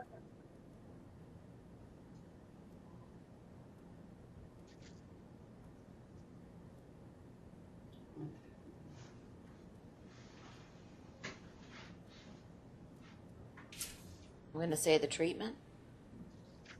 The primary one, yes. Okay.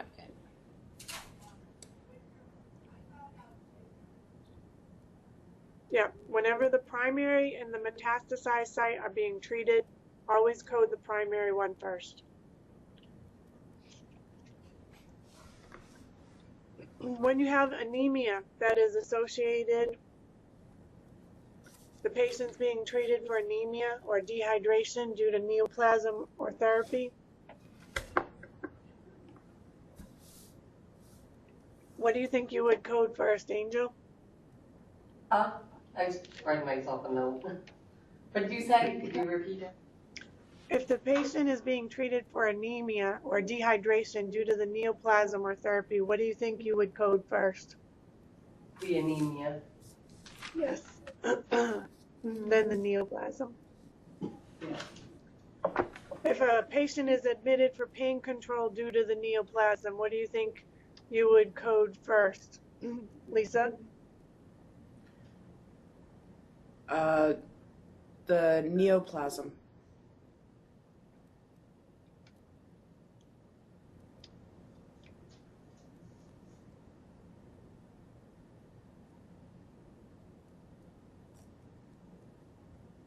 Did you hear me? I did. Okay. I'm thinking about it.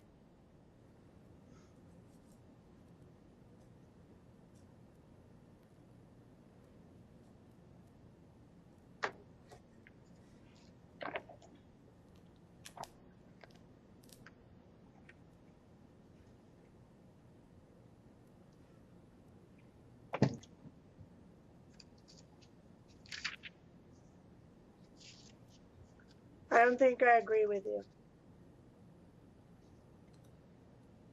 I don't think I do either. Tell me why. Well, you're being admitted for pain management for cancer. Right. So the pain is from So what? the pain comes first because the cancer is already there. Right.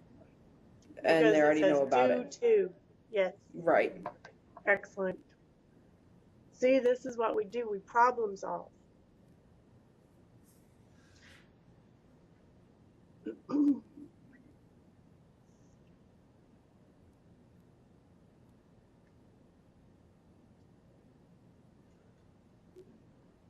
Okay. All right, when the patient is admitted to repair complication of surgery after an intestinal malignancy, what would be the first diagnosis? Angel? She left the room. Oh, sorry. Emily, what do you think? What part do you want? I'm sorry, I've been highlighting and making my own notes as I go, so I got lost. That's okay. The patient is admitted to repair complication of surgery after an intestinal malignancy. What do you think you would code first? I'm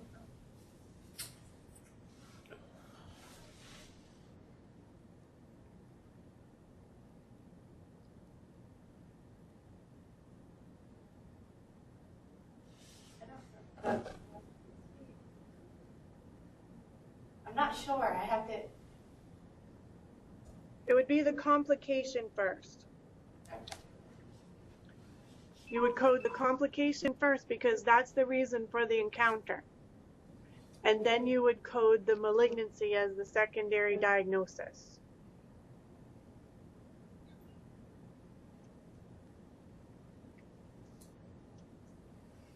All right. V codes and neoplasms. If a patient is receiving chemotherapy or radiotherapy post-op removal of a neoplasm, you're going to code the therapy first and then the active neoplasm that's still being treated. You would not code the history of because the neoplasm is still being treated. Okay? All right. Now let's move on to chapter 3, which is endocrine. And on page 298 in your textbook, page 31 in your gray ICD-9 book, and 14 in the purple one. Thank you very much.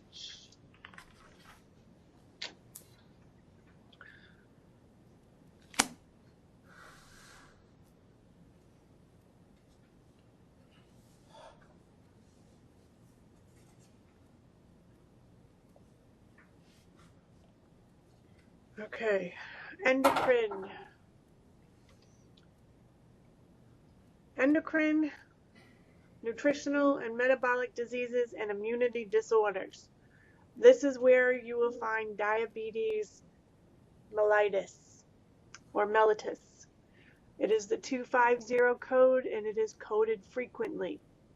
You will see that your subterms often have 2 codes. So the first one I'm going to give you an example of would be diabetic iritis. The first code is for the diabetes because that's the cause of the disease or the etiology, and then the iritis, which is the manifestation. When you see a metabolic manifestation, you're going to only assign 1 code, such as diabetic ketoacidosis. That would only be a 250.1 code. You're going to see with the diabetes, you have a lot of 5-digit codes. Your 5th digit indicates the type of diabetes, whether or not it is adult or juvenile.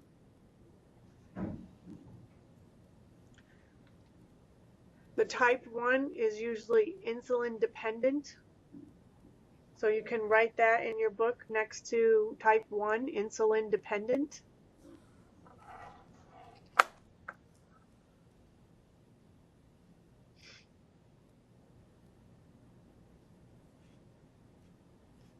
Type 2 is non-insulin dependent.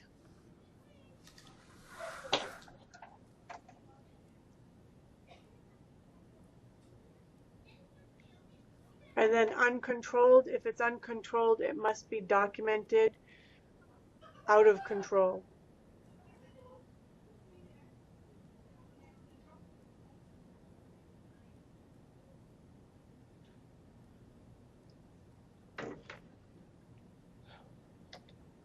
And keep in mind that you cannot assign uncontrolled status when the documentation states poorly controlled. Bless you. Sorry, they shut off the heat in here, I think. Oh, lovely.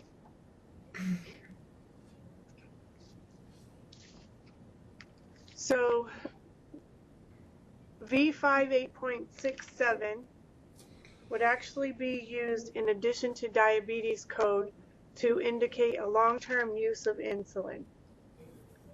So let's take a moment and look up V58.67.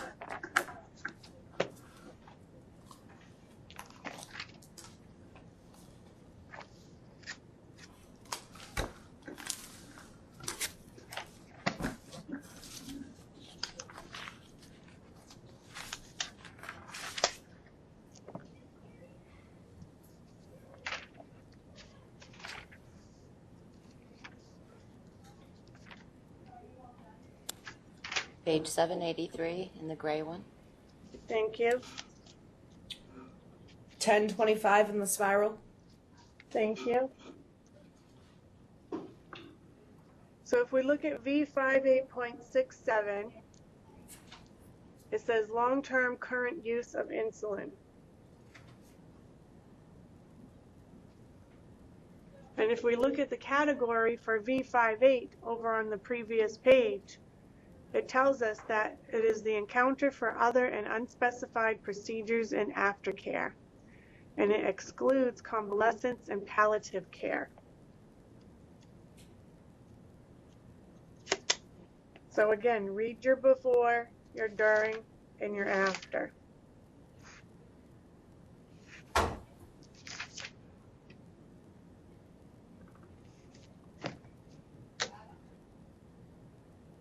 If the type is not indicated when you are doing an exercise, you want to code type 2 diabetes. If the patient with type 2 diabetes can receive insulin, then you might use type 1 diabetic.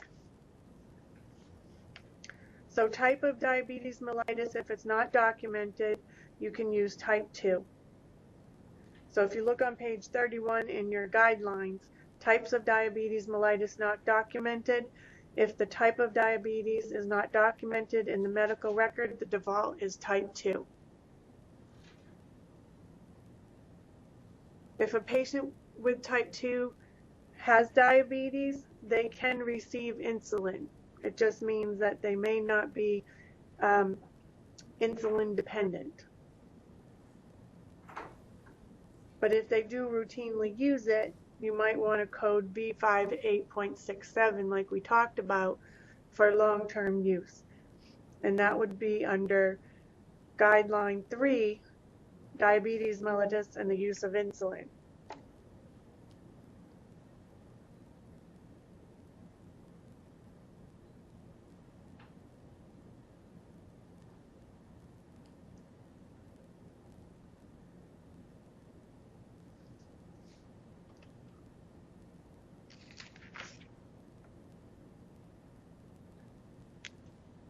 If you have disorders such as gout and dehydration, or other things like goiter, toxic diffuse goiter, those are also known as Basedow's disease, Graves' disease, primary thyroid hyperplasia. These are all disorders of metabolic and immunity disorders, which falls right in line with the endocrine system.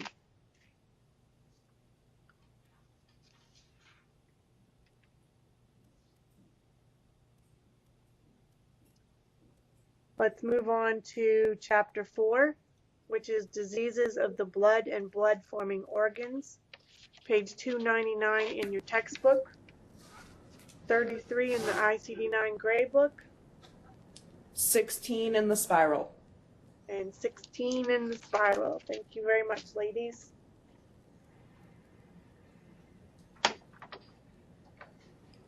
Do I need to slow down, or are we doing okay? Good. Good.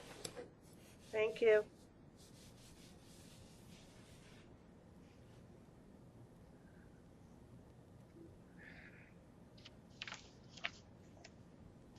Underneath chapter 4, this is a short chapter. It only has 10 sections.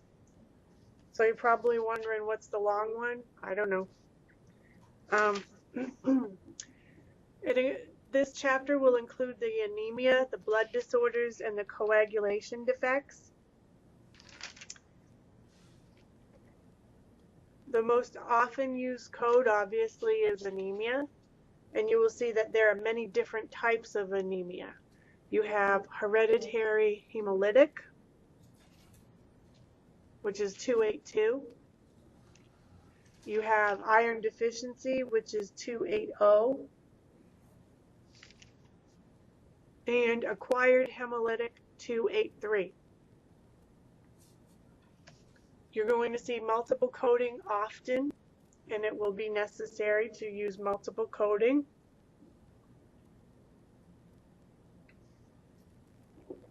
And you want to identify the underlying disease condition when you're coding here.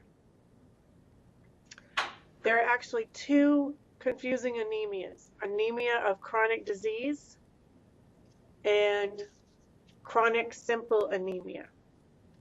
So if you turn the page in your ICD-9 book or follow along in the column, the anemia of the chronic disease is the 285.2 code, and the disease is causing the anemia to be chronic.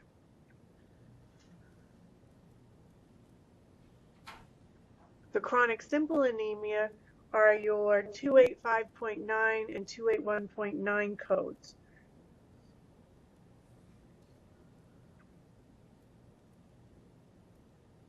So it's a chronic anemia and illness.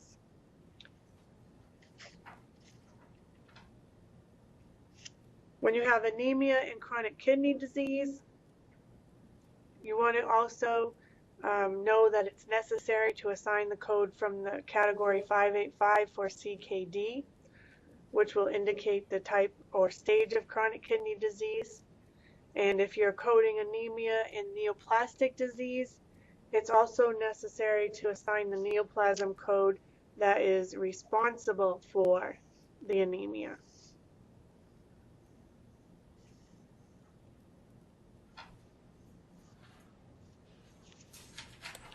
But you would still code the anemia first and then the chronic kidney?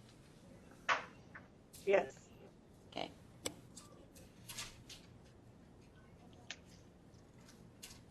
Chapter 5, mental disorders. You'll notice that in your book it says that it's reserved for future guideline expansion. What this includes under this chapter is personality disorders, stress disorders, neuroses, psychoses, and the list goes on. You'll notice when you're coding in this section that there is a fifth digit,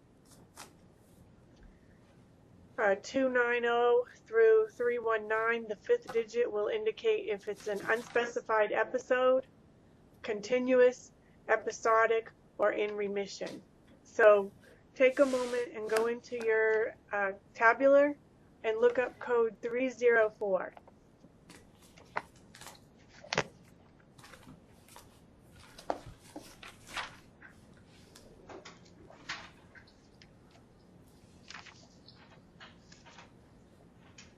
I have page 313 in the gray ICD-9 book. 757 in spiral. Okay. So if you look at 304 category, it's drug dependence, and then it tells you the fifth digit classification.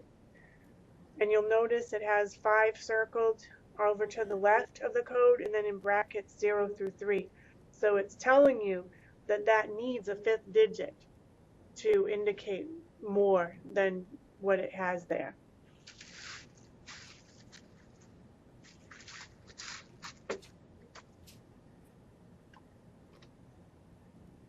All right, back to the guidelines. Chapter 6. Chapter 6 is all about the diseases of the nervous system and the sense organs. Chapter 6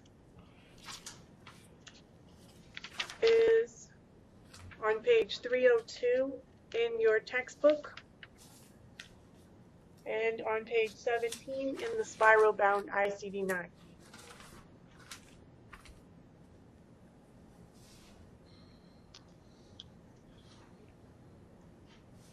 What are the systems in the diseases of nervous system and sense organs, Lisa Leonard?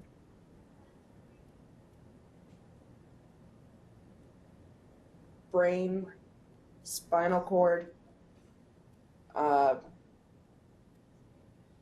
taste, smell. Am I on the right track? Yes. So the central nervous system, the peripheral nervous system, the disorders of the eye and adnexa, diseases of the ear and the mastoid process.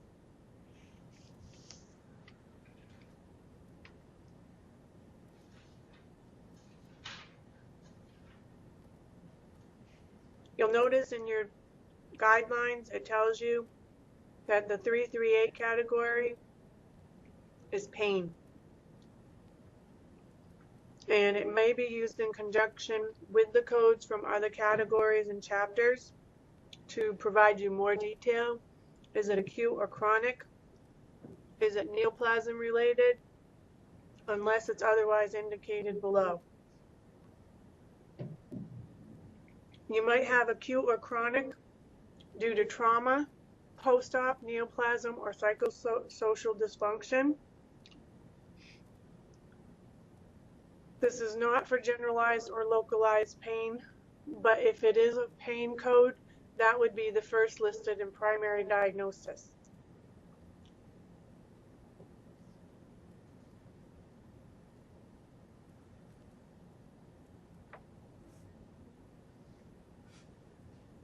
When you have a definitive diagnosis that is not established, or the pain management is the reason for the encounter and the admission, you would use pain as your primary diagnosis.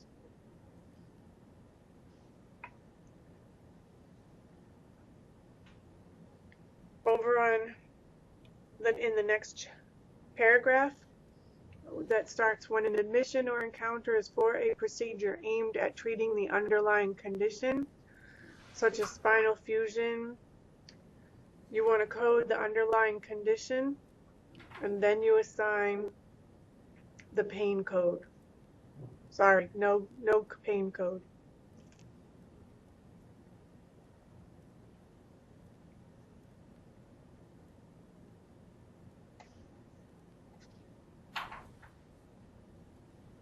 Guideline B, using the category 338 codes in conjunction with site-specific pain codes.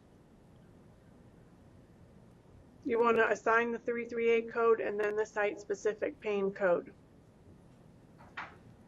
So for example, if the code describes the site of pain, but does not fully describe whether the pain is acute or chronic, then both codes would be assigned.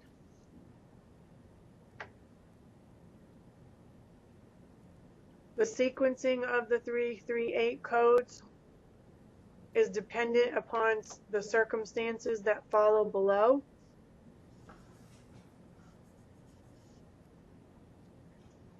If the encounter is for pain control or pain management, assign the 338 code, identifying the site of the pain.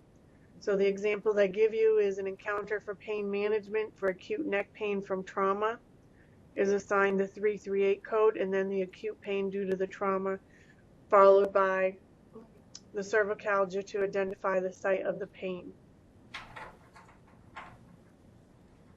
Again, this is not about memorizing, it's about knowing where to come back into your guidelines and find the information.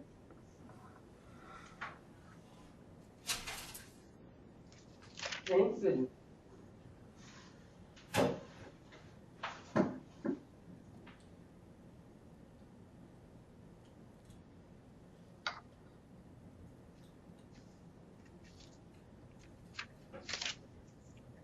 Let's go on to Chapter 7, Diseases of the Circulatory System.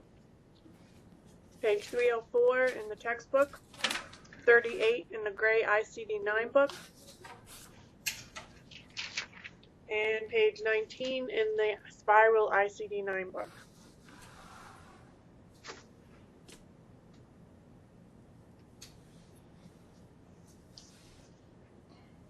Chapter 7 is all about diseases of the circulatory system, and this is where we get into hypertension. So I'd like everyone to take a moment and find your hypertension table.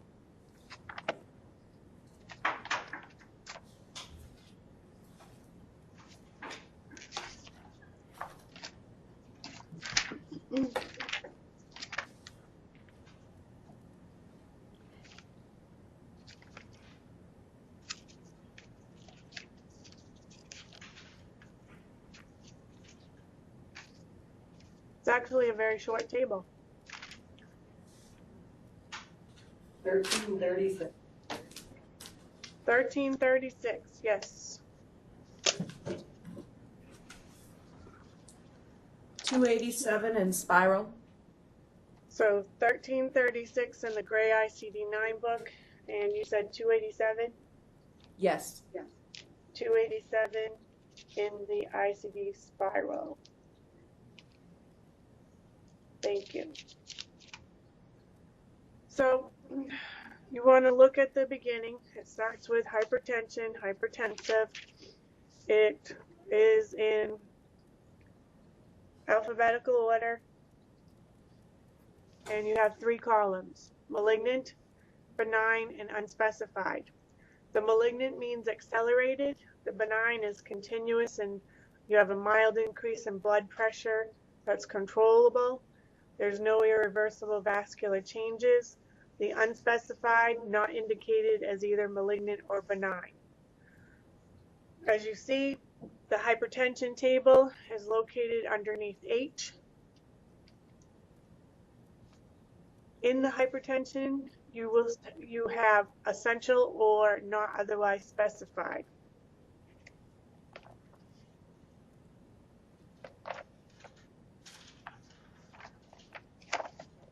Let's go back to our guidelines. So on page 38, hypertension, essential or not otherwise specified. You would assign the hypertension arterial, essential, primary, systemic, or not otherwise specified using code 401. And then you would use the appropriate 4th digit to indicate whether it's malignant, benign, unspecified. Do not use either 0 malignant or 1 benign unless the medical record documentation supports the designation. Hypertension with heart disease. These are for heart conditions that are assigned to the code from category 402 when you actually have a causal relationship that is stated due to hypertension or implied hypertensive. When this happens, there is a 4th digit that you would use and add for the type, and you would use an additional code from category 428 to identify the type of heart failure in the patients with heart failure.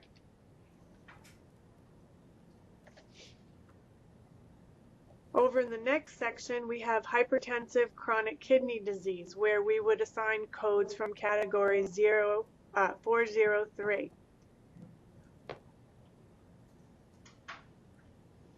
You want to keep in mind that there's a cause and effect relationship that is assumed in chronic kidney disease with hypertension. There are 5th digits for category 403 that should be assigned as follows. And you see there in your book, you would use 0 with CKD stage 1 through 4 or unspecified, and 1 with CKD stage 5 or end-stage renal.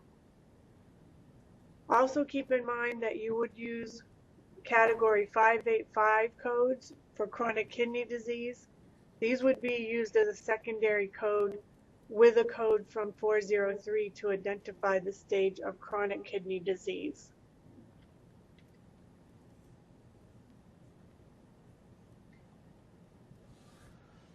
Hypertensive heart and chronic kidney disease comes from category 404. You would assign 404 when both hypertensive chronic kidney disease and hypertensive heart disease are stated. You would assume that there is a relationship between the hypertension and the chronic kidney disease, whether or not the condition is designated. You would assign a 5th digit for mention of heart failure, and you would use an additional code from the 428 to identify the type of disease. And you see right there in your guidelines, it shows you. So you would do like the 404? Sorry about that.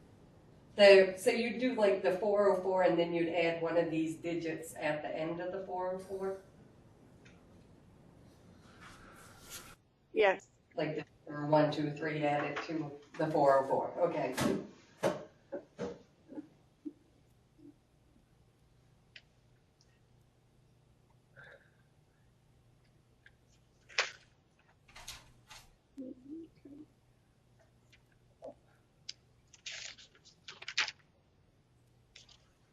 let's move on to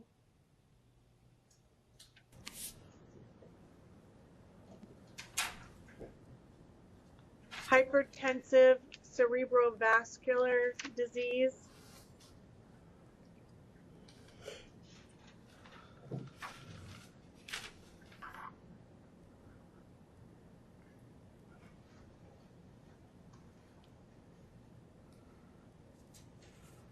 You would code the cerebrovascular disease first, and then the type of hypertension.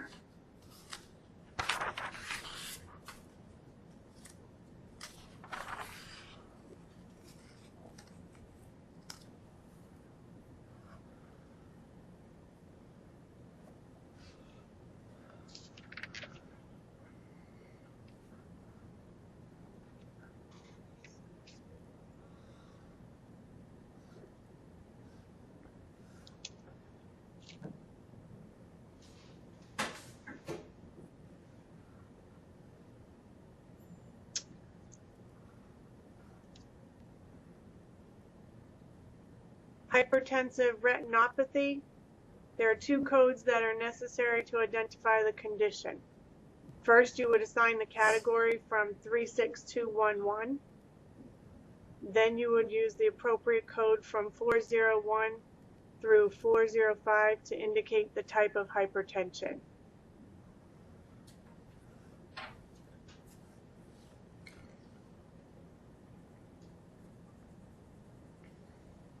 Secondary hypertension, there are two codes required here. The first one would identify the underlying cause, and then you would have one from category 405 to identify the hypertension. The sequencing here is going to be determined by the reason for the admission and the encounter.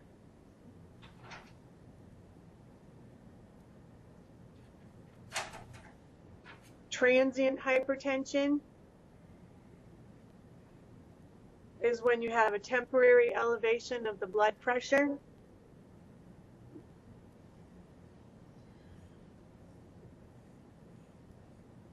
You do not assign codes 401 through 405 on this one.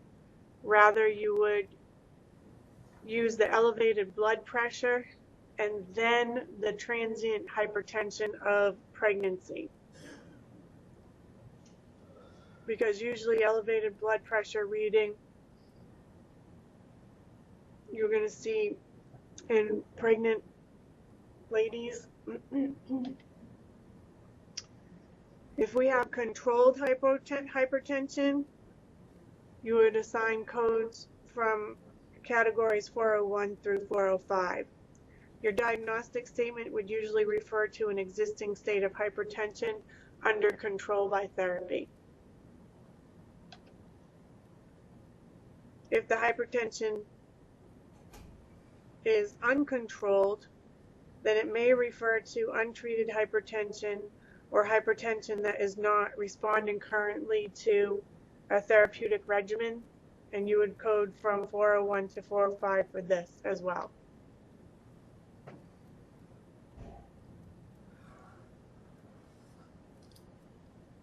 If we have elevated blood pressure, code it with 796.2. If they have an elevated BP reading without hypertension diagnosed,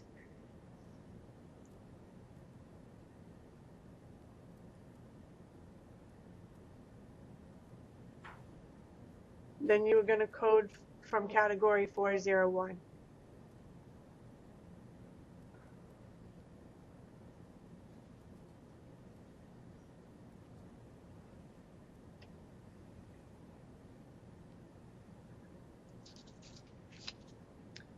Acute myocardial infarction.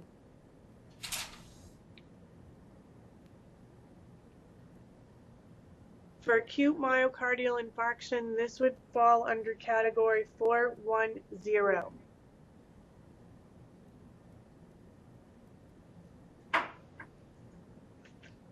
With acute myocardial infarction, the MI would require a fifth digit. The fifth digit would be either 1 or 2, the 1 being the initial episode of care, and the second being subsequent care. So the first one may be reported by more than one facility if the patient is actually transferred. And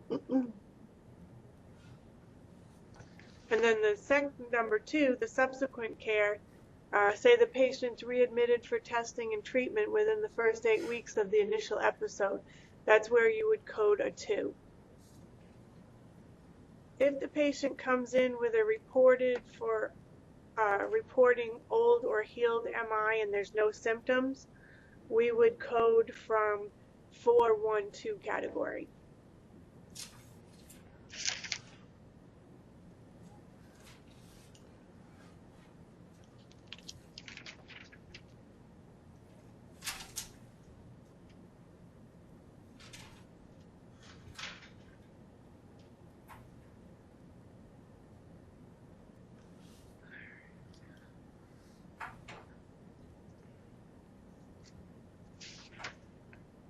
Last chapter, chapter 8, diseases of the respiratory system.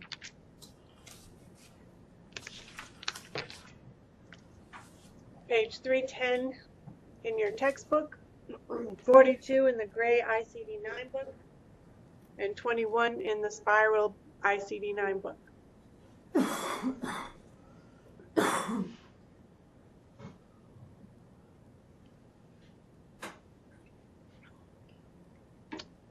In the respiratory system, you want to watch for use additional code to identify infectious organism. Some of the codes will indicate specific organism and they do not need an additional code, but those that do, make sure you watch for use additional code.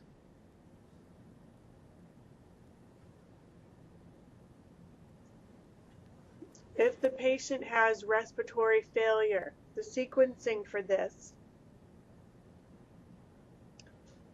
The sequencing for respiratory failure. You would obviously code the acute condition first, or the acute exacerbation of the chronic condition. So if the respiratory failure is due to a myocardial infarction, you would code the myocardial infarction first. Or if it is acute exacerbation of chronic conditions such as COPD,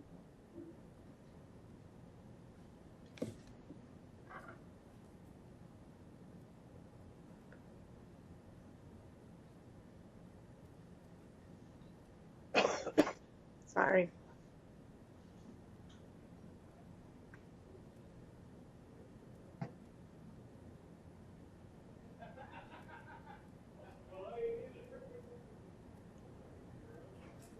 For obstetrics,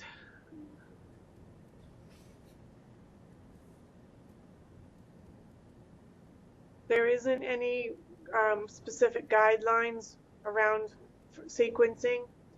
You would either put the respiratory failure or the acute condition as the first diagnosis. Respiratory failure with infection, if you have acute respiratory infection,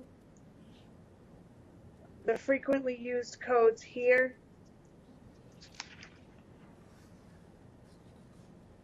would be 460 code, such as the common cold, sore throat 462, acute tonsillitis 463, bronchitis 49 through 491, acute upper respiratory infection 465.9, influenza 487,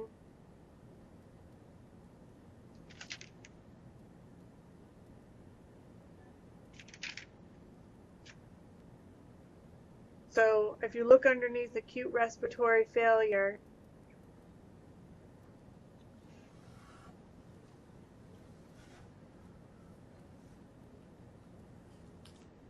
and you look under acute bronchitis with COPD, you'll see acute bronchitis is due to an infectious organism. When acute bronchitis is documented with COPD, code the 49122 first. It will not be necessary to also code the 4660. If your documents are recorded with acute bronchitis with COPD with acute exacerbation, only the 491.22 code would be assigned. In this case, the 491.22, actually, the acute bronchitis supersedes the acute exacerbation.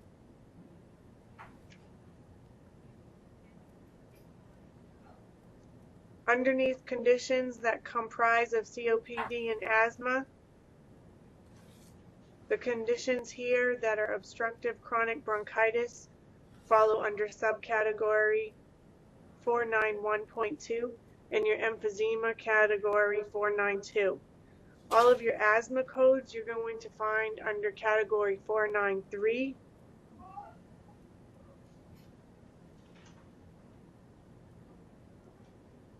Or you would code 496 for chronic airway obstruction, not elsewhere classified. If you have an exacerbation of chronic obstructive bronchitic and asthma, the codes for these, you would have to distinguish between uncomplicated cases and those that are actually in acute exacerbation. So when it comes to coding, as we're starting out this week, it's really about reading the guidelines, and that's why I said when you're reading these few chapters, have your ICD-9 book open, and as you're making notes in your textbook, make the same notes in your guideline book, in your guidelines.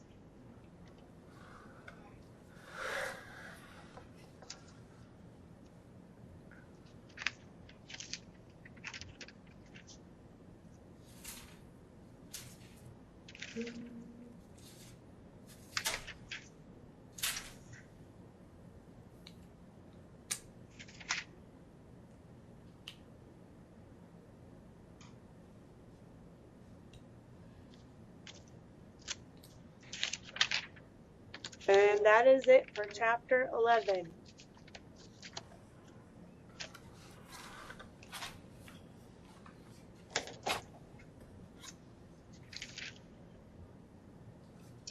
Why don't we take a quick few minutes if you need to get up and use the facilities, and come right back and we'll go over the chapter review and homework.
everyone back?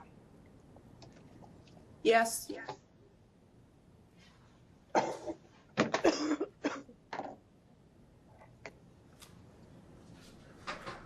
Okay. So, did all four of you do chapter review and practical for chapter 11? I got half of it done, a little bit under half. Same Okay. here, just a little under half.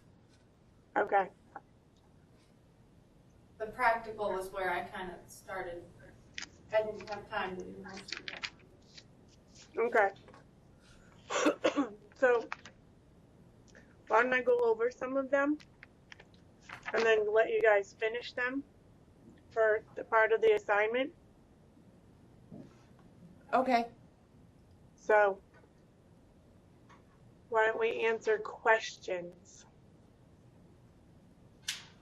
Which are we reading out of, the chapter review in the, our step-by-step, or are we doing the chapter 11, the workbook? Let's start at chapter 11 in the review and practical, page 313 and 314.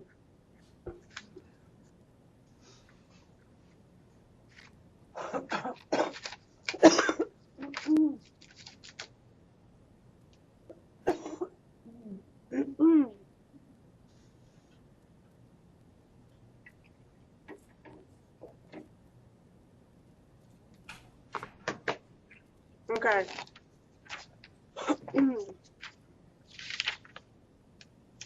You want us to do case study 1 and case study 2? You can try them. Okay, Won't hurt. I just wasn't sure. They'll drive you crazy if nothing else. Okay. So in the practical, if we look at the practical and we use our ICD-9 and our guidelines to assign the codes like they tell us to, and we start with number 11, combined spinal cord degeneration due to pernicious anemia. Well, what are we going to start with? The pernicious anemia. Why? Or, I mean, what's next? The spinal cord degeneration. So for that one, we would look up anemia first, then then the pernicious.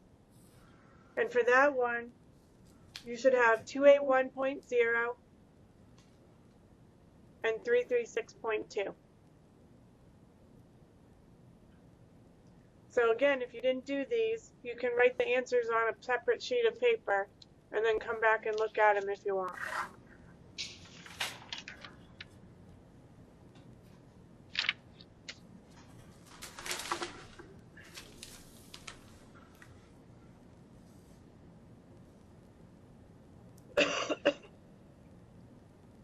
Number 12 is carcinoma in situ of skin of lip vermilion border. What's a carcinoma? Neoplasm. Right, it's a neoplasm. So we would start at neoplasm of lip and then carcinoma in situ. And that would be 230.0.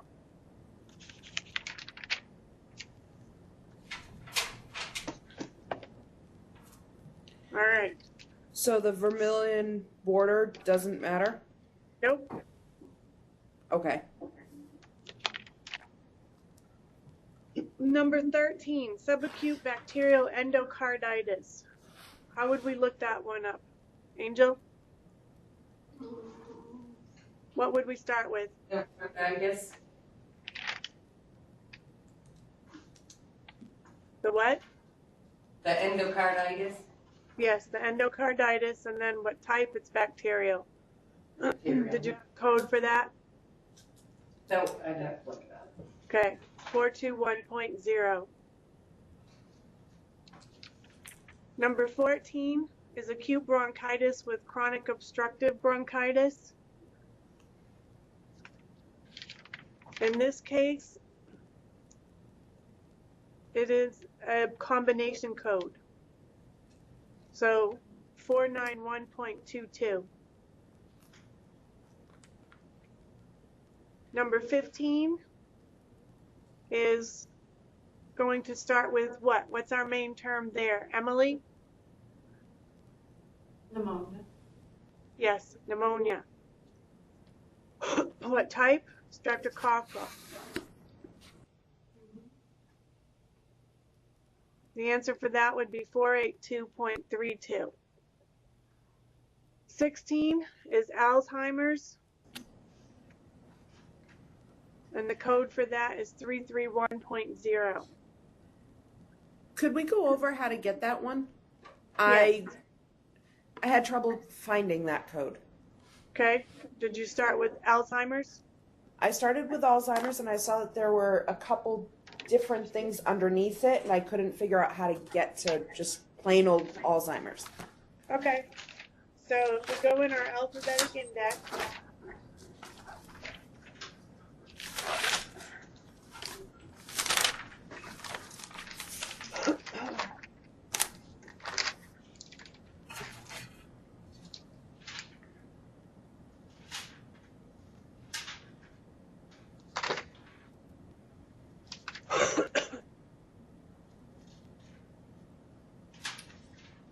Oh.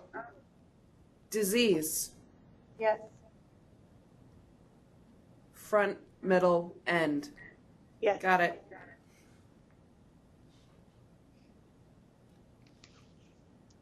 Okay. 17 is hypertension with end-stage renal disease. We would start with hypertension and go on to with chronic kidney disease. We know it is stage 4 or end-stage renal. It's unspecified. We're going to code the hypertension first, and then the fact that it's disease, renal, end-stage. We end up with two codes here, 403.91 and 585.6. Number 18 is enteritis due to Norwalk virus, 008.63. So Lisa Leonard, where did you stop with looking up? I stopped at Alzheimer's. Okay, where did you stop, Angel? I didn't do this page at all. I've got the chapter 11 in the workbook, the other book done, but all this. Okay, how about you, Emily? I made it to 15. 15? Yeah. Okay, and Darla?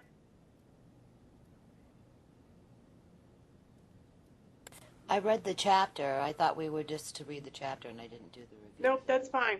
Okay. Okay, so what we're going to do is go through the rest of these and pick out the main terms to help you get started, and I'll let you finish them for homework.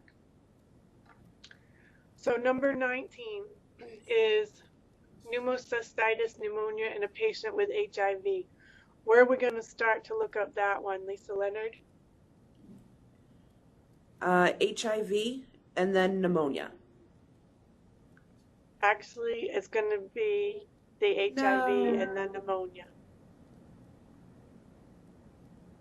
AIDS, yes. 20, Darla, diabetic foot ulcer in patient with diabetes mellitus type 1 out of control. Where are we going to start with that one? Diabetes mellitus. Yes. Type 1? Yeah. Yes. All right, 21. That one's easy. Angel? Obviously the word inhalation, I can't pronounce it. Yes, very good. 22 is neutropenic fever. What do you think, Emily? Fever first. Actually, it's going to be neutropenia because it's the type of fever and then fever. You're going to end up with two codes there, okay? Number 23, Darla.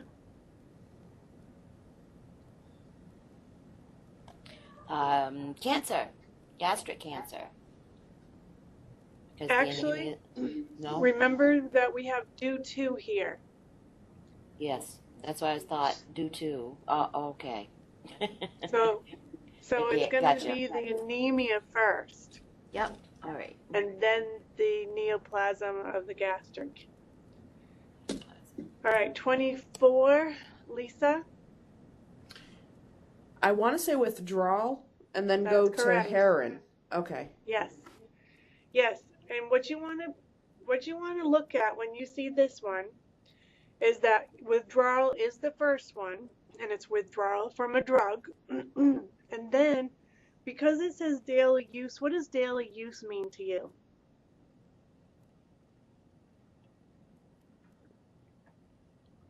Chronic? Or dependence. Dependent. So you're going to have two codes here. The first one you'll start looking under withdrawal, and the second one will be the dependence of, or the dependence for the heroin. 25 is a seizure disorder, so we're going to start with seizure. 26, acute renal failure in a patient with hypertension. So failure, renal, acute, and then hypertension. The next one, 27, COPD with emphysema. This is actually a disease of what? Of the lung, and it is obstructive, and it's with emphysema.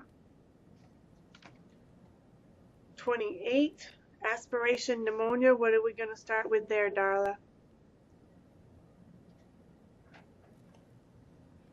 The pneumonia. Yes. And 29 is going to be a long one. No, 30 is a long one. 29 is actually admission, an admission code, a V code, and then the neoplasm. When you do the case studies, 30 and 31, 30 has 6 codes, but they're pretty good about telling you what the codes are to look up, so that will be pretty easy. And then 31 and 32, just read the exercise. That's pretty straightforward. And then in the workbook, the same thing. We'll go over those.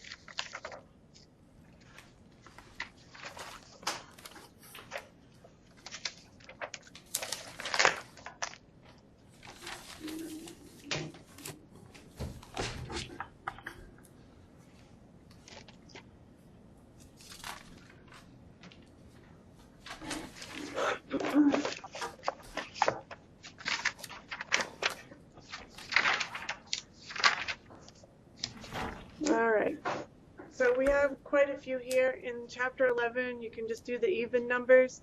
If you do all of them, the odd number answers are in the back of the book, so you can check yourself. Why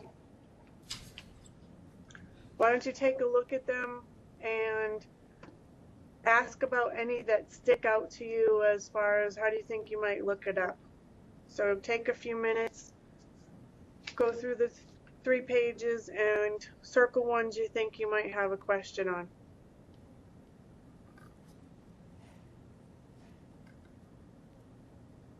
And then yell it out, ask it.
number 49. Okay, 1 second.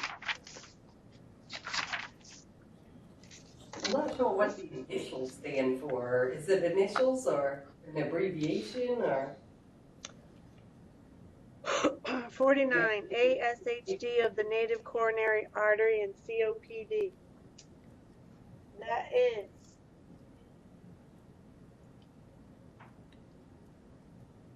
arteriosclerosis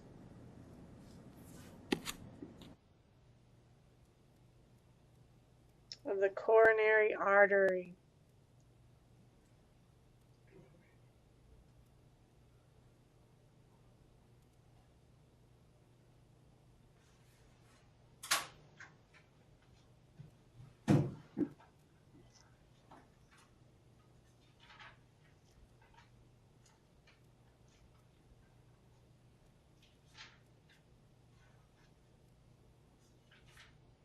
So on that one, you're going to end up with 2 codes, arteriosclerosis of the coronary artery, and then the disease of the lung, the COPD.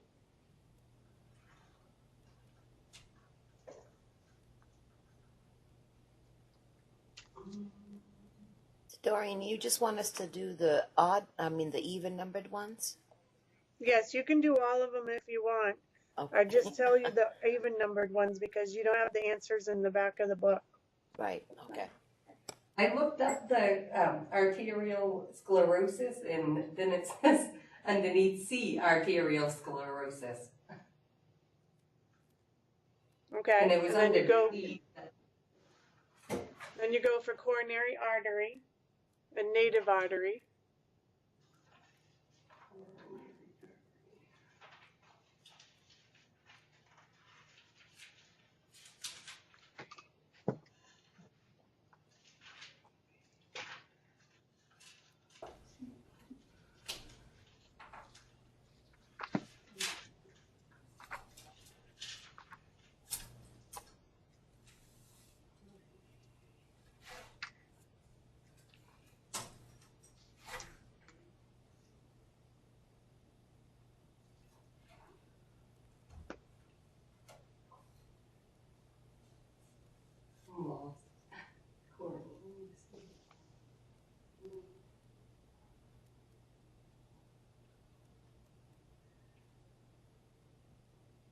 Okay, see also condition. Okay, so when you're on page 1065 in your gray ICD-9 book. Yeah. And you see arteriosclerosis. Mm-hmm. And you see all of those essential or non-essential modifiers. And you go down and you see coronary artery. And then underneath coronary artery, you see native artery. Okay. And it sends you to 414.01. Yeah. 414.01.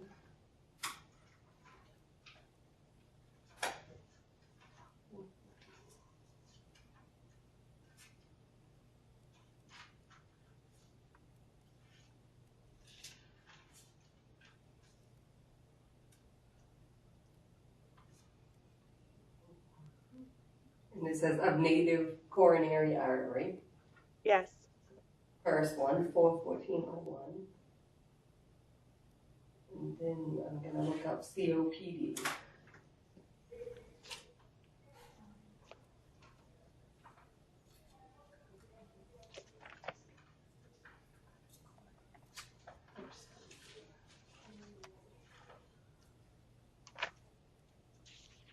When we look at 414.01, and the 414 category is other forms of chronic ischemic heart disease.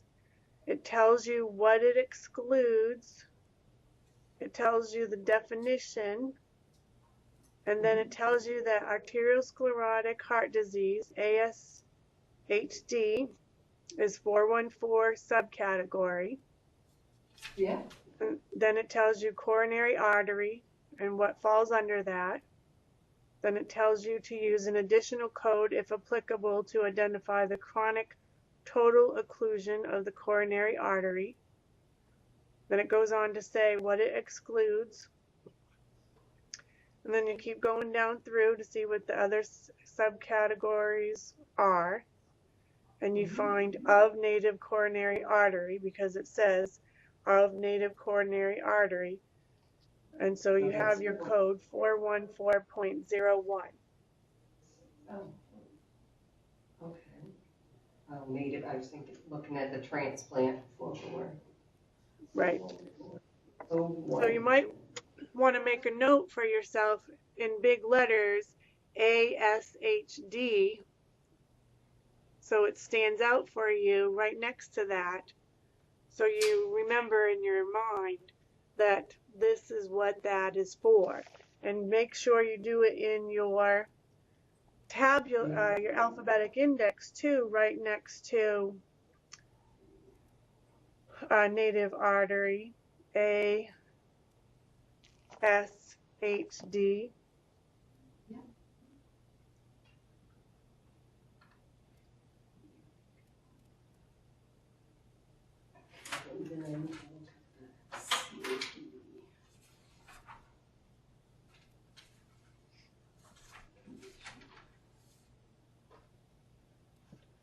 So this is where we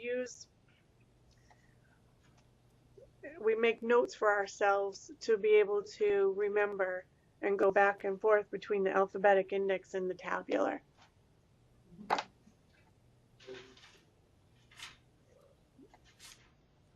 Anyone else have questions on any of the exercises?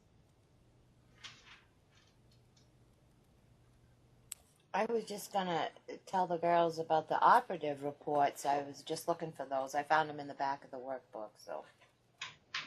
Excellent, because we're going to do Yep. even numbers. And I want to go over one of them before we close out the night. Okay. So let's look at the first operative report I want you to take a look at is on page 214 in the back of your workbook.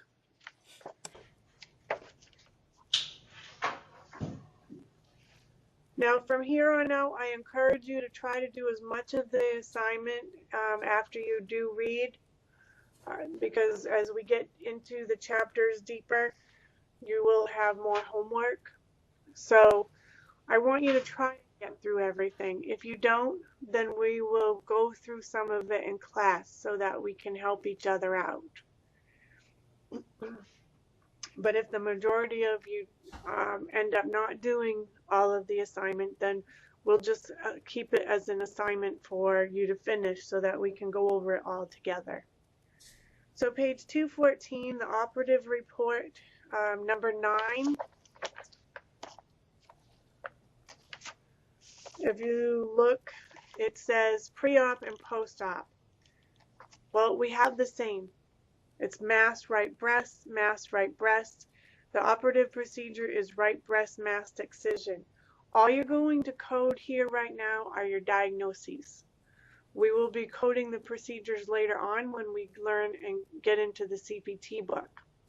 But for right now, you just want to read through the operative report, see that the pathology report later indicated it was a primary malignant neoplasm.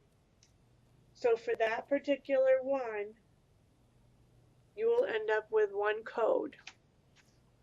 But what you're going to diagnose is the post-operative diagnosis. When you see operative reports, it is usually the post-operative diagnosis that you will be coding. Let's look at the next one. Number 78, report 20. Okay, report 20 is the endocervical and endometrial biopsy on page 221 in the back of the book. The chief complaint is a metastatic clear cell carcinoma.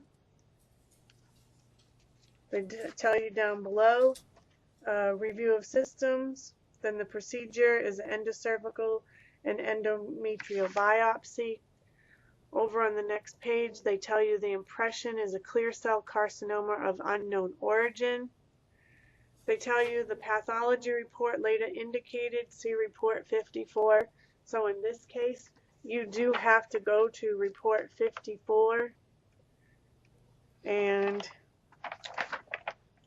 on page 243, report 54 tells you that the history is clear cell carcinoma of the pelvis. The diagnosis is endocervical keratings with malignant cell carcinoma identified. So for this one, you are going to end up with 2 codes. But in this case, you had to read the op report 20 and then go to the later the malignant path report to indicate, to see if there was anything further you needed. So for right now, look at your diagnosis, your post-operative diagnosis. We'll get into procedures later on. Report 39, let's take a look at that one. Report 39 starts on 235.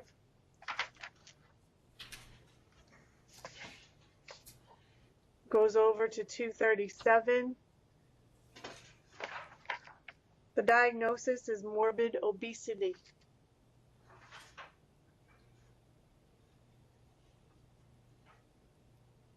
You actually have to read through the pathology report for this one, and that would be report 63. And that is on page 246. So you're going to code for the morbid obesity. You're going to code for the fatty liver and the BMI for an adult. And I want you to read it and see if you pick it up why you're going to code those 3 things. And then we'll talk about it next class. So what I'd like you to do is finish up chapter 11 of both your workbook and your textbook. Do your Evolve exams. Read chapter 12 and try to do the review and practical in the textbook and the even numbers in your workbook. We have 2 weeks off, so we will be coming back on January 8th. In the meantime, email me, send me your questions. What else?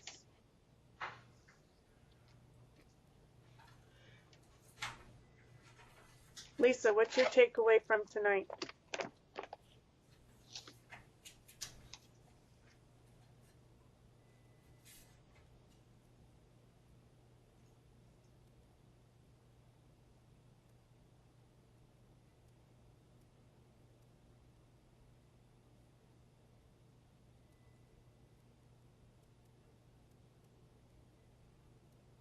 Lisa Leonard, what's your takeaway from tonight?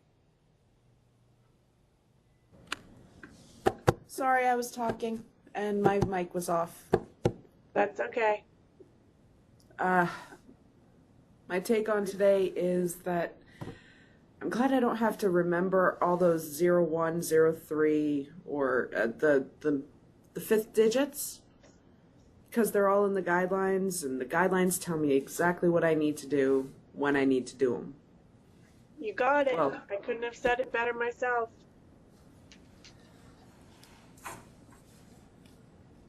Absolutely. How about you, Angel? Understanding like the phrases in between, like the due to and what they mean, and like if we ever go to look up the information for your codes. Yes, It's a lot. due to and with. Due to and with. Those are the big ones. How about you, Emily? Just how much the guidelines can help you, like she was saying, basically. I didn't know that, but to tonight, really. Well, I knew that, but not how much highlighting is better. Yes, the guidelines can be very helpful if we know what we're looking for in the guidelines and we highlight and we underline so that those things will stick out for us. Because when we're taking the exam, you want those things to be sticking out at you. You don't want to have to be reading down through everything all the time. So that's something to keep in mind as we move forward and we're highlighting and we're underlining, okay? How about you, Darla? Yeah, I was going to say tab in the guidelines, and I put the tabs and sticking them out on the bottom, like the odd numbers on the bottom and the even ones on the top, so I can go to the guidelines quicker. Oh, that's good. Yeah. That's a good one. And I didn't think the of whole, that. the whole sequencing is like, it's like a map, you know, following it to this place and then going to that, you know. It's kind of fun. It is. Yeah. It is. Okay, so thank you very much, ladies, for your time tonight. I really appreciate it. Thank you, Emily, for being there to turn the system on. I'll see you all in 2 weeks. Have a great, safe, and happy holiday season. You too. Thank you. Yeah, Merry Take care. Christmas, everybody. Bye.